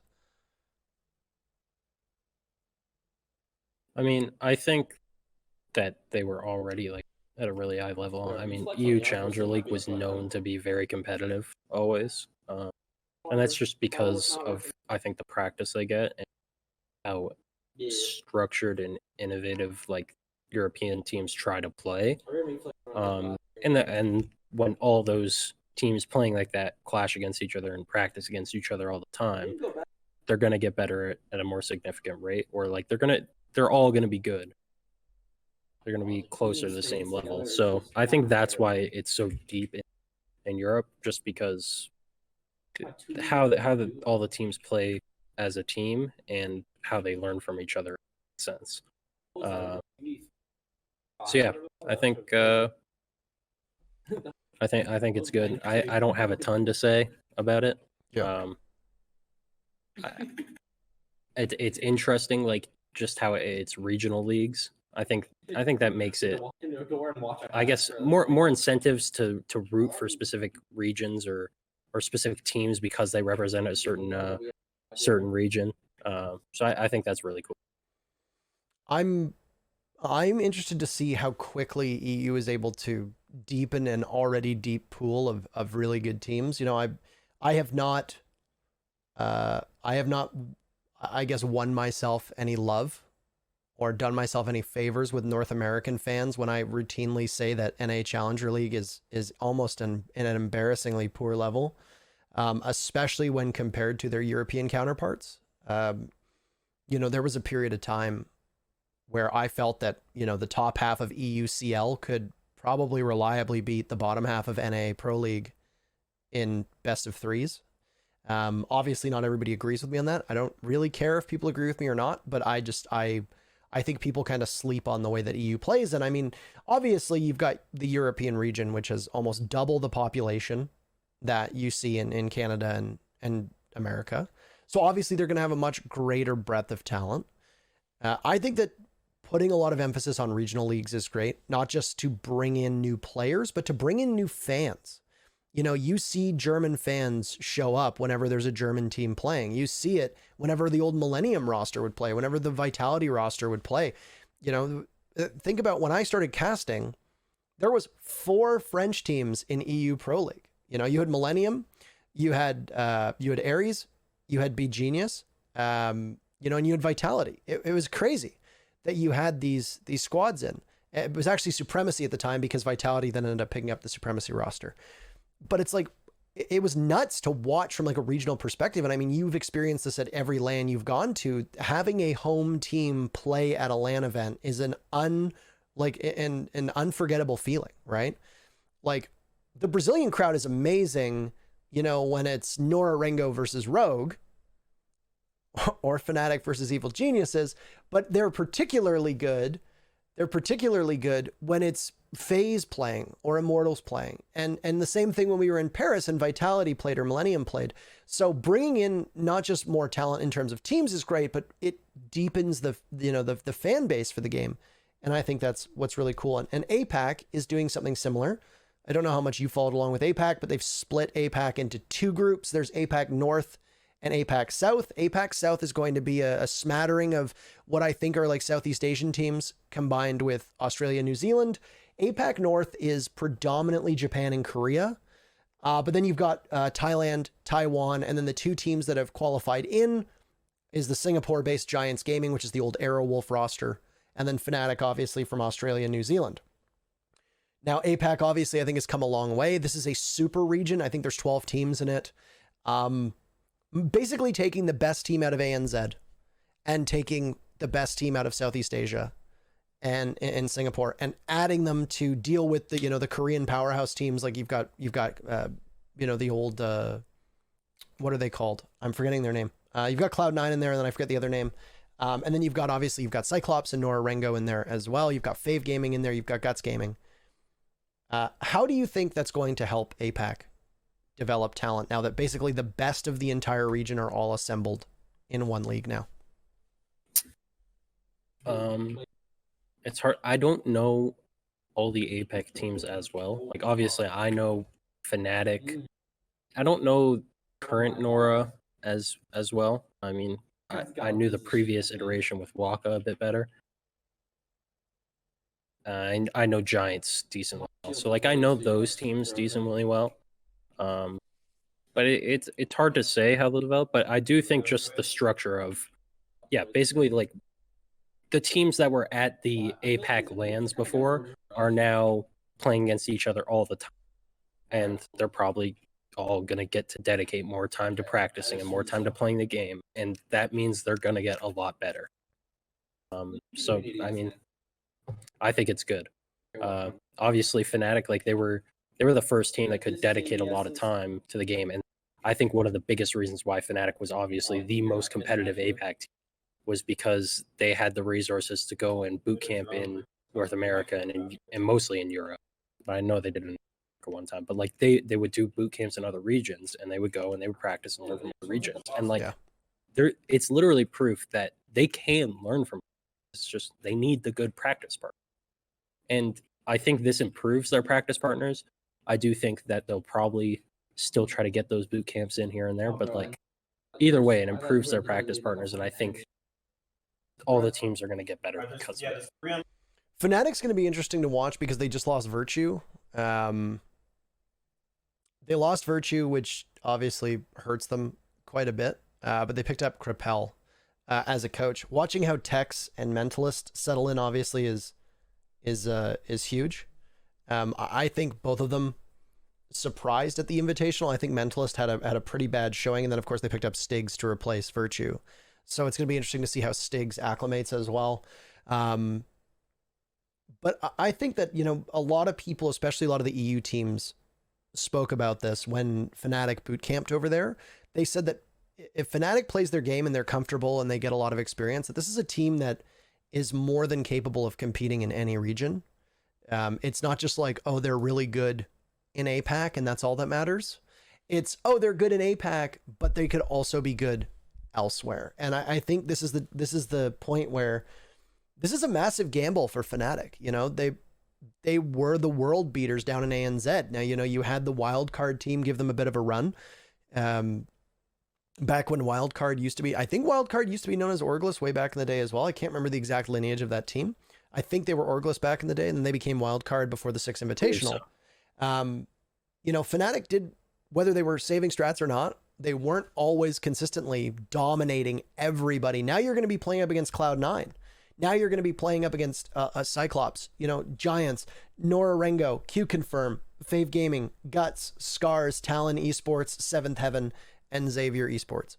You are taking most of the teams that played on LAN and you are now condensing them into a region. And it's very possible that we might start to see some of the weaknesses of Fnatic. And I mean, that's just focusing on Fnatic. I think that they tend to dominate the conversation because they are such a huge commodity. They are obviously a very well-known team. They're very well liked. They've also done quite well, making top 8 and making it to basically every LAN for, the last X amount of seasons. Though they didn't make Tokonami, if I remember correctly. But it's like, you've got a lot of really good teams in here. And what I'm most excited for about APAC North is what they take from playing in this league and how they export that. Because I've always had a soft spot for APAC as the newest region and them overcoming adversity, overcoming language barriers, overcoming geography, overcoming ping. I can't wait to see APAC teams start dominating on LAN. I think it's going to happen at some point. How long? I don't know. But I think this league is probably going to give them their best shot at it. And frankly, I think the sky's the limit for the region. We'll see what happens with them. But if you don't have anything else to add about APAC, we have our final topic. Not really anything to add. I think you basically covered it all. I will say I want to comment, I guess, briefly on Fnatic that you mentioned. Tex, I think that guy's. You cut out, by the way. You're cutting out. Oh, yeah. I turned up the sensitivity a bit, but I think Tex is nasty. I think he's a really good player.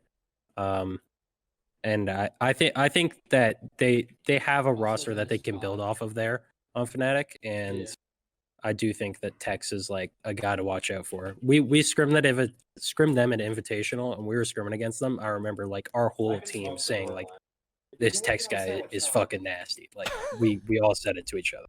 He is good.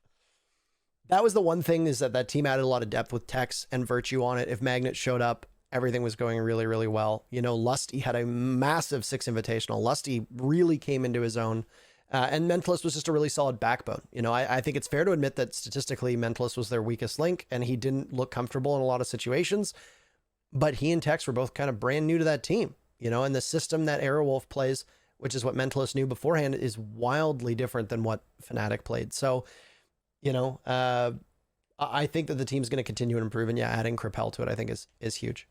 Now, our final topic, and the one that I've been looking forward to, which is topic 6, which what we're going to do every single podcast is we're going to do 6 topics, and the 6th topic is always going to be really goofy. And this one is where I have received word from Bikini Body that you have been made lead developer of Rainbow Six Siege. So lead developer Troy Jaroslawki, you are now able to do whatever you'd like. What, Mr. Lead Developer, is your wish list for the game. It can be anything. It can be new operators, it can be new gadgets, it can be new maps, map reworks, anything. This is your wish list. You're sitting at the table as lead developer with all of your developer colleagues. Roll out the wish list for us. First off, additional bans in the ban phase. One additional ban for each team. I think the third ban basically being like you choose between attacker. I also like the idea, and I had briefly spoke to you about this, and I had messed with it before. Was the idea of like doing ban and then protect, and then like 2 more ban. Yeah. I like that idea as well. I like the idea of having the protect, especially if this is another thing I want added, a Thatcher alternative. If Thatcher alternative is added, oh my god, I want to protect Thatcher or his alternative. Holy shit. I want to protect one of them so bad. Like, oh my god. Teams that only ban Thatcher, I don't like them. I don't like them. I mean, like, we obviously know how to play it, but like, I don't like it. It's got to stop. I want to mix it up. So those are big ones. Adding toothpicks as secondary gadgets to defenders.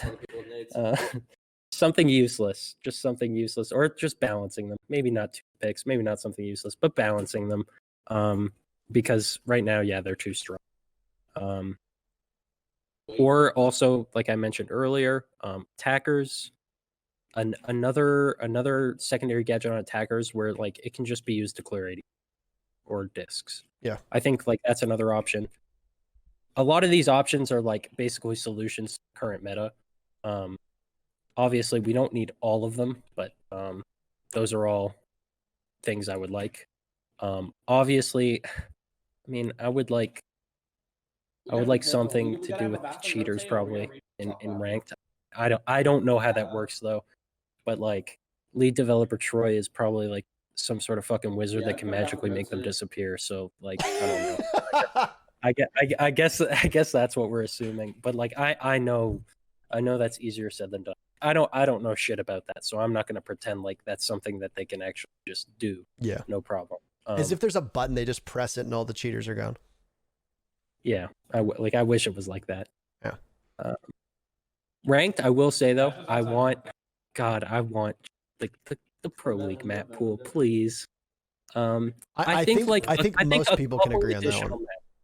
Maybe like a couple additional maps, 1 maybe 2, where it's like the newest maps. Yeah. Right. Like when a new rework gets added to the game, like leave it in ranked a bit before it's added to pro league. I think that's fine. Like Outback, if Outback was there for a season or 2, like I'd be cool with that. But like I'm over it, man. I'm over Outback. So how do you think people feel about Chalet? It's been in there since the start. Chalet. Like Chalet's like I hated that was the first map I couldn't stand in the game. Was Chalet, and it's never gone away.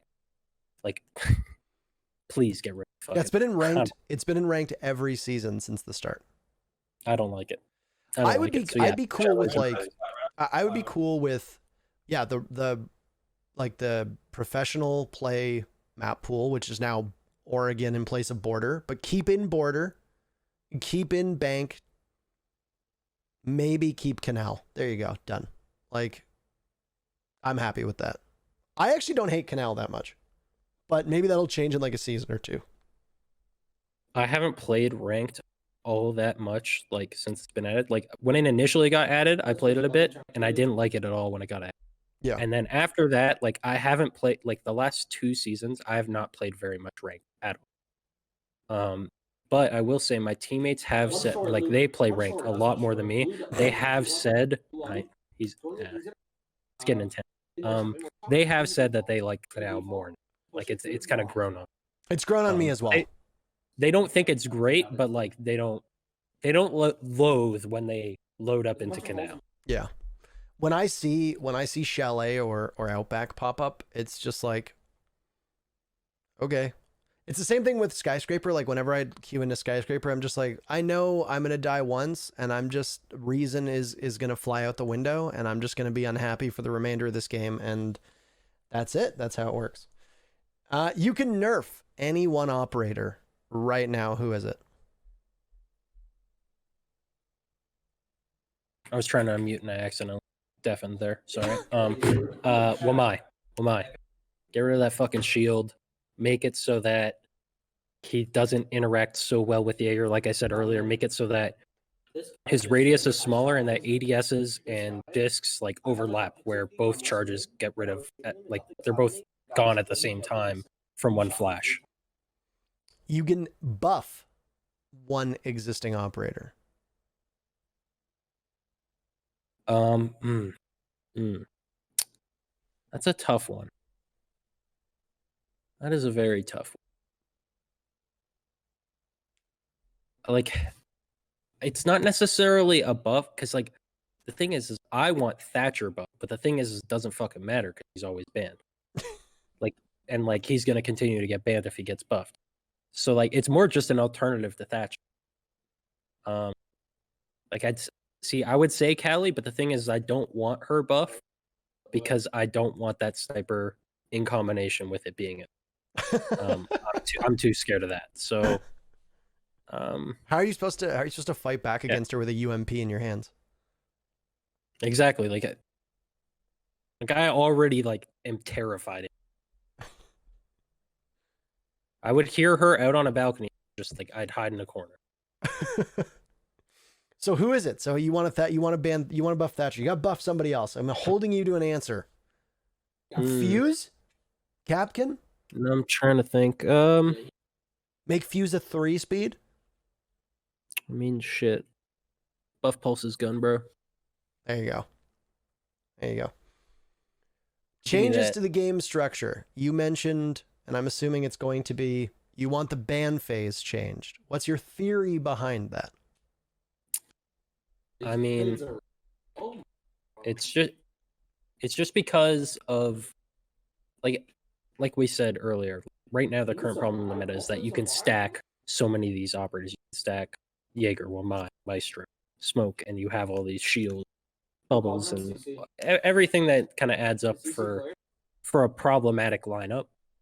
Just having more options to ban, because you get kind of stuck, and like having an additional ban, it would be nice for that, especially with like Melusi coming in. Like, it would be very nice to be able to ban both Maestro and Melusi or something. Yeah. And then like all of a sudden, like now the meta is more like about echo drones and Valcams and running IQ or dealing with mirror windows. Like it's a different kind of game if you ban those two. But the thing is, right now, like if you only ban one of them, it doesn't really matter. Like if you only ban Maestro, like still the combination of Jaeger, Wamai, and Smoke, the 2 shields and then the ADSs and magnets, like that's enough for it to be obnoxious. But like you could bring that in combination with Echo and Valk, and all of a sudden you have to bring an IQ, and you still don't have enough to deal with everything that defenders have. So it's overwhelming, and that's why I had a conversation with you about this with 6-pick phase. I think 6-pick needs to be a thing still, just because there's the variation of lineups you could come up against, where if Echo and Valkyrie are up, like you need the potential to be able to bring an IQ. But the thing is those two could both be up, but if the other team doesn't bring Echo and Valkyrie, you can't afford to bring IQ. Like you can't just afford to accidentally bring it in hopes that they're bringing Echo and Valk, because if they don't bring them and they're bringing Castle, Smoke, Wamai, Jaeger, and Goyo or something, it could be different than that. But like if they're bringing something like that, you can't bring IQ. You can't afford to do it. So yeah. All right, now these are just going to be just a couple fun questions before we round out. And I know there's a lot of people that have been asking, by the way, I've seen it in the Twitch chat, are you going to talk about Chala going to TSM? I don't think now is the time to talk about it. It was just announced. Congratulations to Chala. He's now replacing Pojo Man on TSM. Pojo Man is moving to coach. But I would rather wait, because I have a feeling that there's going to be some roster moves coming in other regions probably over the next week or so. We've seen a couple roster changes in EU. Leon Gids and Karzeka both playing on Rogue. Is that a permanent change? We don't know yet, you know? So let's wait until we have more roster moves to discuss. And then we can kind of go through all of it at the same time, because then we can dive into the DG roster. We can talk about the Sonics roster, because, you know, there's been rumors that they're picking up a 5th as well. So let's wait and do all of that in one fell swoop. We're not going to talk about Chala and Pojo Man just yet. So now a couple fun questions for you. Feel free to be as brief or as quick on this as you want to. Drone skins, yes or no? No. Why not? Because actual operator skins are already a problem. If you could not see drones, it would be fucking ridiculous. I mean, like, I drone all the time. I think it'd be cool, but like, we cannot have that in competitive. It's got to be either like banned in competitive, or it can't be a thing. For me, obviously, someone else could have an entirely different opinion because they don't give a shit about competitive. But for me, like, if there's an invisible drone, I'm gonna fucking Reinforcement skins. I mean, I think that's fine. That doesn't. Instead of the I'm X cool. on the door, you can have like a cat peeking through one of the panels. Well, those are barricades. Sorry, barricade But- skins, not reinforcement skins. My bad. I'm cool with both of them because like that doesn't really matter. Like a door is a door, a wall is a wall. I feel like it's not going to get confused. So Yeah. I think that's okay. I will say, I guess maybe it could be a problem in combination with an operator skin. Like maybe you got some crazy reinforcement skin and like someone blends in with it. But I think like if they're goofy ones, fine. I think back to like sprays in CS:GO where you'd have like somebody Yeah, like exactly. spray like the CT crouching, and then they'd crouch in it and people think it's a spray and then just get blasted. Graffiti in maps to I guess immortalize historic plays, yes or no? I think that's such a cool thing. Even though I know there's going to be one roasting me on white stairs on Oregon, like I think that's so cool.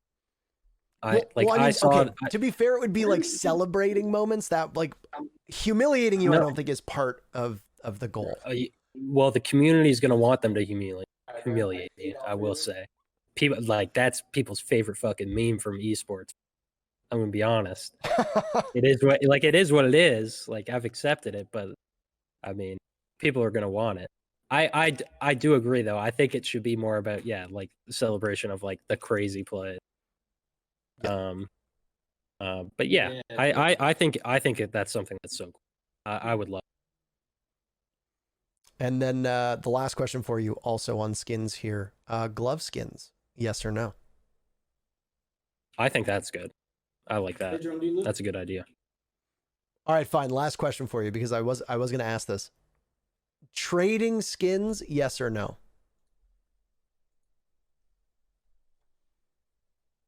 No, I guess. You don't think that we should have a trading economy? I mean, I get scared just because of like the way CS:GO gambling was, and I know like I know that can be bad. Yeah. So I'm not a fan of that. But like, I mean, I guess if there was like some way they could like keep it like strictly casual, I'd be cool with it. But like, I just worry that it'll get into the CS:GO gambling kind of style thing. Yeah, I mean, I'm the opposed to a amount of trading times economy like as well. By yeah, the way, the amount of times I've seen like pro CS players like tweet about like the death threats they get from losing a game. Like, oh my god, like no, I don't want that. Yeah, I've seen too many HLTV threads where it's like, I bet money on this team winning, or I bet skins on this team winning, and they didn't, and you know, like so and so needs to die, blah blah. Like, I've read like players' families have received death threats because like their kid choked like a clutch and cost somebody like thousands of dollars, and it's just like, I know that there's no way outright to prevent that, but the what we can do to reduce it, I'm a fan of that. I am a fan of reducing that. And yeah, all the negativity that comes, I mean, we already saw it like with the people getting scammed for like credits and charms for going to events, and it's like, you'd have people go, like the Paris Major, they were handing around codes, right? Like they were just handing out like these little business cards that had codes on it. And there were people going up and like they were collecting them, and they'd have like 20 and then they'd just start selling them. And it's like, I understand that there's nothing that explicitly says that's against the rules. At the point, it didn't. Now it's against the rules and it's been codified by Ubisoft. But to me, it's like, it breaks the spirit of the event. Like, you're taking advantage of the organizers' kindness, which is they're giving you like a cool piece of memorabilia. It shouldn't be used by people like selfishly to try and turn a profit. And it's like, we saw people getting scammed over it. We saw people like losing out on money. We saw people getting fake codes. And it's just like, it doesn't sit right with me. And it's like, I don't think we need that. And I'd prefer if we didn't have that kind of just nonsense in the community, right? So I'm with you on that one. For my side of it, lead developer Jaroslawki, I support drone skins as long as they are done appropriately and they are not in competitive play. You and I are on the same wavelength here where if there's going to be skins in competitive play, I think bringing it back, that old outline, George actually posted about it. I don't know if you remember. He posted like there used to be like this white glow around operators on night maps so that they stood out. And then they got rid of that when they changed the lighting. Bring that back. Because then you can run Ember Rise uniforms and it's no problem because you can still see the operator just fine. Because they have an outline around them, right? I will say I'm still not a fan of like all the operator skins just because like it gets to the point like because like even the outbreak skins, right? Like they don't blend in with anything. They stick out. But the problem is that you don't know who you just killed. Yes, but that's why I think like. They need to adhere to those silhouettes better, right? Maybe to a degree. Like, I mean, I'm not a big fan of it. Right. But I mean, look at a game like Apex Legends, look at a game like Overwatch, okay? Every single one of their like heroes or legends or whatever have a very clearly defined body shape. They have a very clearly designed aesthetic. One of the problems that we have in Rainbow Six is that like everybody's just like another military person, right? Like everybody's got kind of the same build. They've got none of them have exaggerated like gorilla-esque shoulders like Reinhardt does. You know, you don't have, one of them's not literally a fucking monkey. So it's like, you know, we don't have to worry. Like we don't have to, we don't really have to be too concerned with that. Whereas it's like, you look at Overwatch and they can create like these insane skins, but you still know who it is because their design philosophy is so different from hero to hero. Whereas in Rainbow Six, like if you only have like 40 hours in the game, how the fuck do you tell apart like Thatcher and Sledge and Mute? Even though two are on a defense and one's on attack, like you're looking at these SAS operators and it's like all four of the SAS operators kind of look the same except for Sledge. And that's because he's bald and only has like half the mask and he's got a sledgehammer. The other three, Thatcher, Smoke, and Mute, they blend in with each other, right? So that's an issue that we've had from a design philosophy. And I will say the devs have been doing a much better job at making the new operators look wildly different from each other, which I think helps a lot. But I'm cool with glove skins. I'm cool with barricade skins. I think that immortalizing huge moments is awesome, and I think they should do that. It doesn't need to be like a signature. It can be like a call. It can be like a logo. It can be something. I think that's super cool. So we are all in agreement on that. Well, thank you very much for your time, Mr. Lead Developer. Any parting words before we close this already quite long episode? We just broke 3 hours of actual content. I assume most of these won't be this long in the future, but I want to give you the final word. Yeah, I mean, I don't really have much to say. I'm really excited that we're doing this podcast. I think this first episode went really well. I'm really happy about it. I hope everyone enjoyed it. Thank you for watching. Thanks for doing this, Parker. Glad we're doing it. And yeah, I don't know. I'm excited to keep at it. Yeah, and in the future, I should have my setup upstairs. I know it wasn't something I could do yet. But I know Rampy's like, we all know Rampy knows he's like. To borrow a UK Massive term, put Rampy in the bin. Yeah, put him in the bin. But no, I appreciate you. I appreciate you coming on. We will be doing guests, of course, for people who are watching. And if you have any suggestions or anything like that, I assume let's create a Discord for this, and we'll get a Discord up for 6on6, and then we'll allow you to ask questions. We'll allow you to recommend guests and have conversations and be able to take some of the talks there. Do bear with us as we look to get this on both YouTube and then like Spotify, Apple Podcasts, etc. Like I said, I've never done this before, so there will be a bit of a learning curve with that. But the goal is ultimately to be able to put this on platforms either later in the day or the next day. Also, Wednesday might not be the day that we do it on every single time. We've talked about possibly moving it to the weekends. I even pitched the idea of maybe doing it on like a Sunday so that everything is uploaded Monday morning so that people have podcasts to look forward to either Sunday evening or Monday morning, depending on where you live in the world. But I appreciate everybody tuning in. Thank you very much on behalf of Troy and myself. It's been an absolute pleasure. Thanks for watching the very first episode of 6 on 6. We'll see you for the next episode next week. Adios.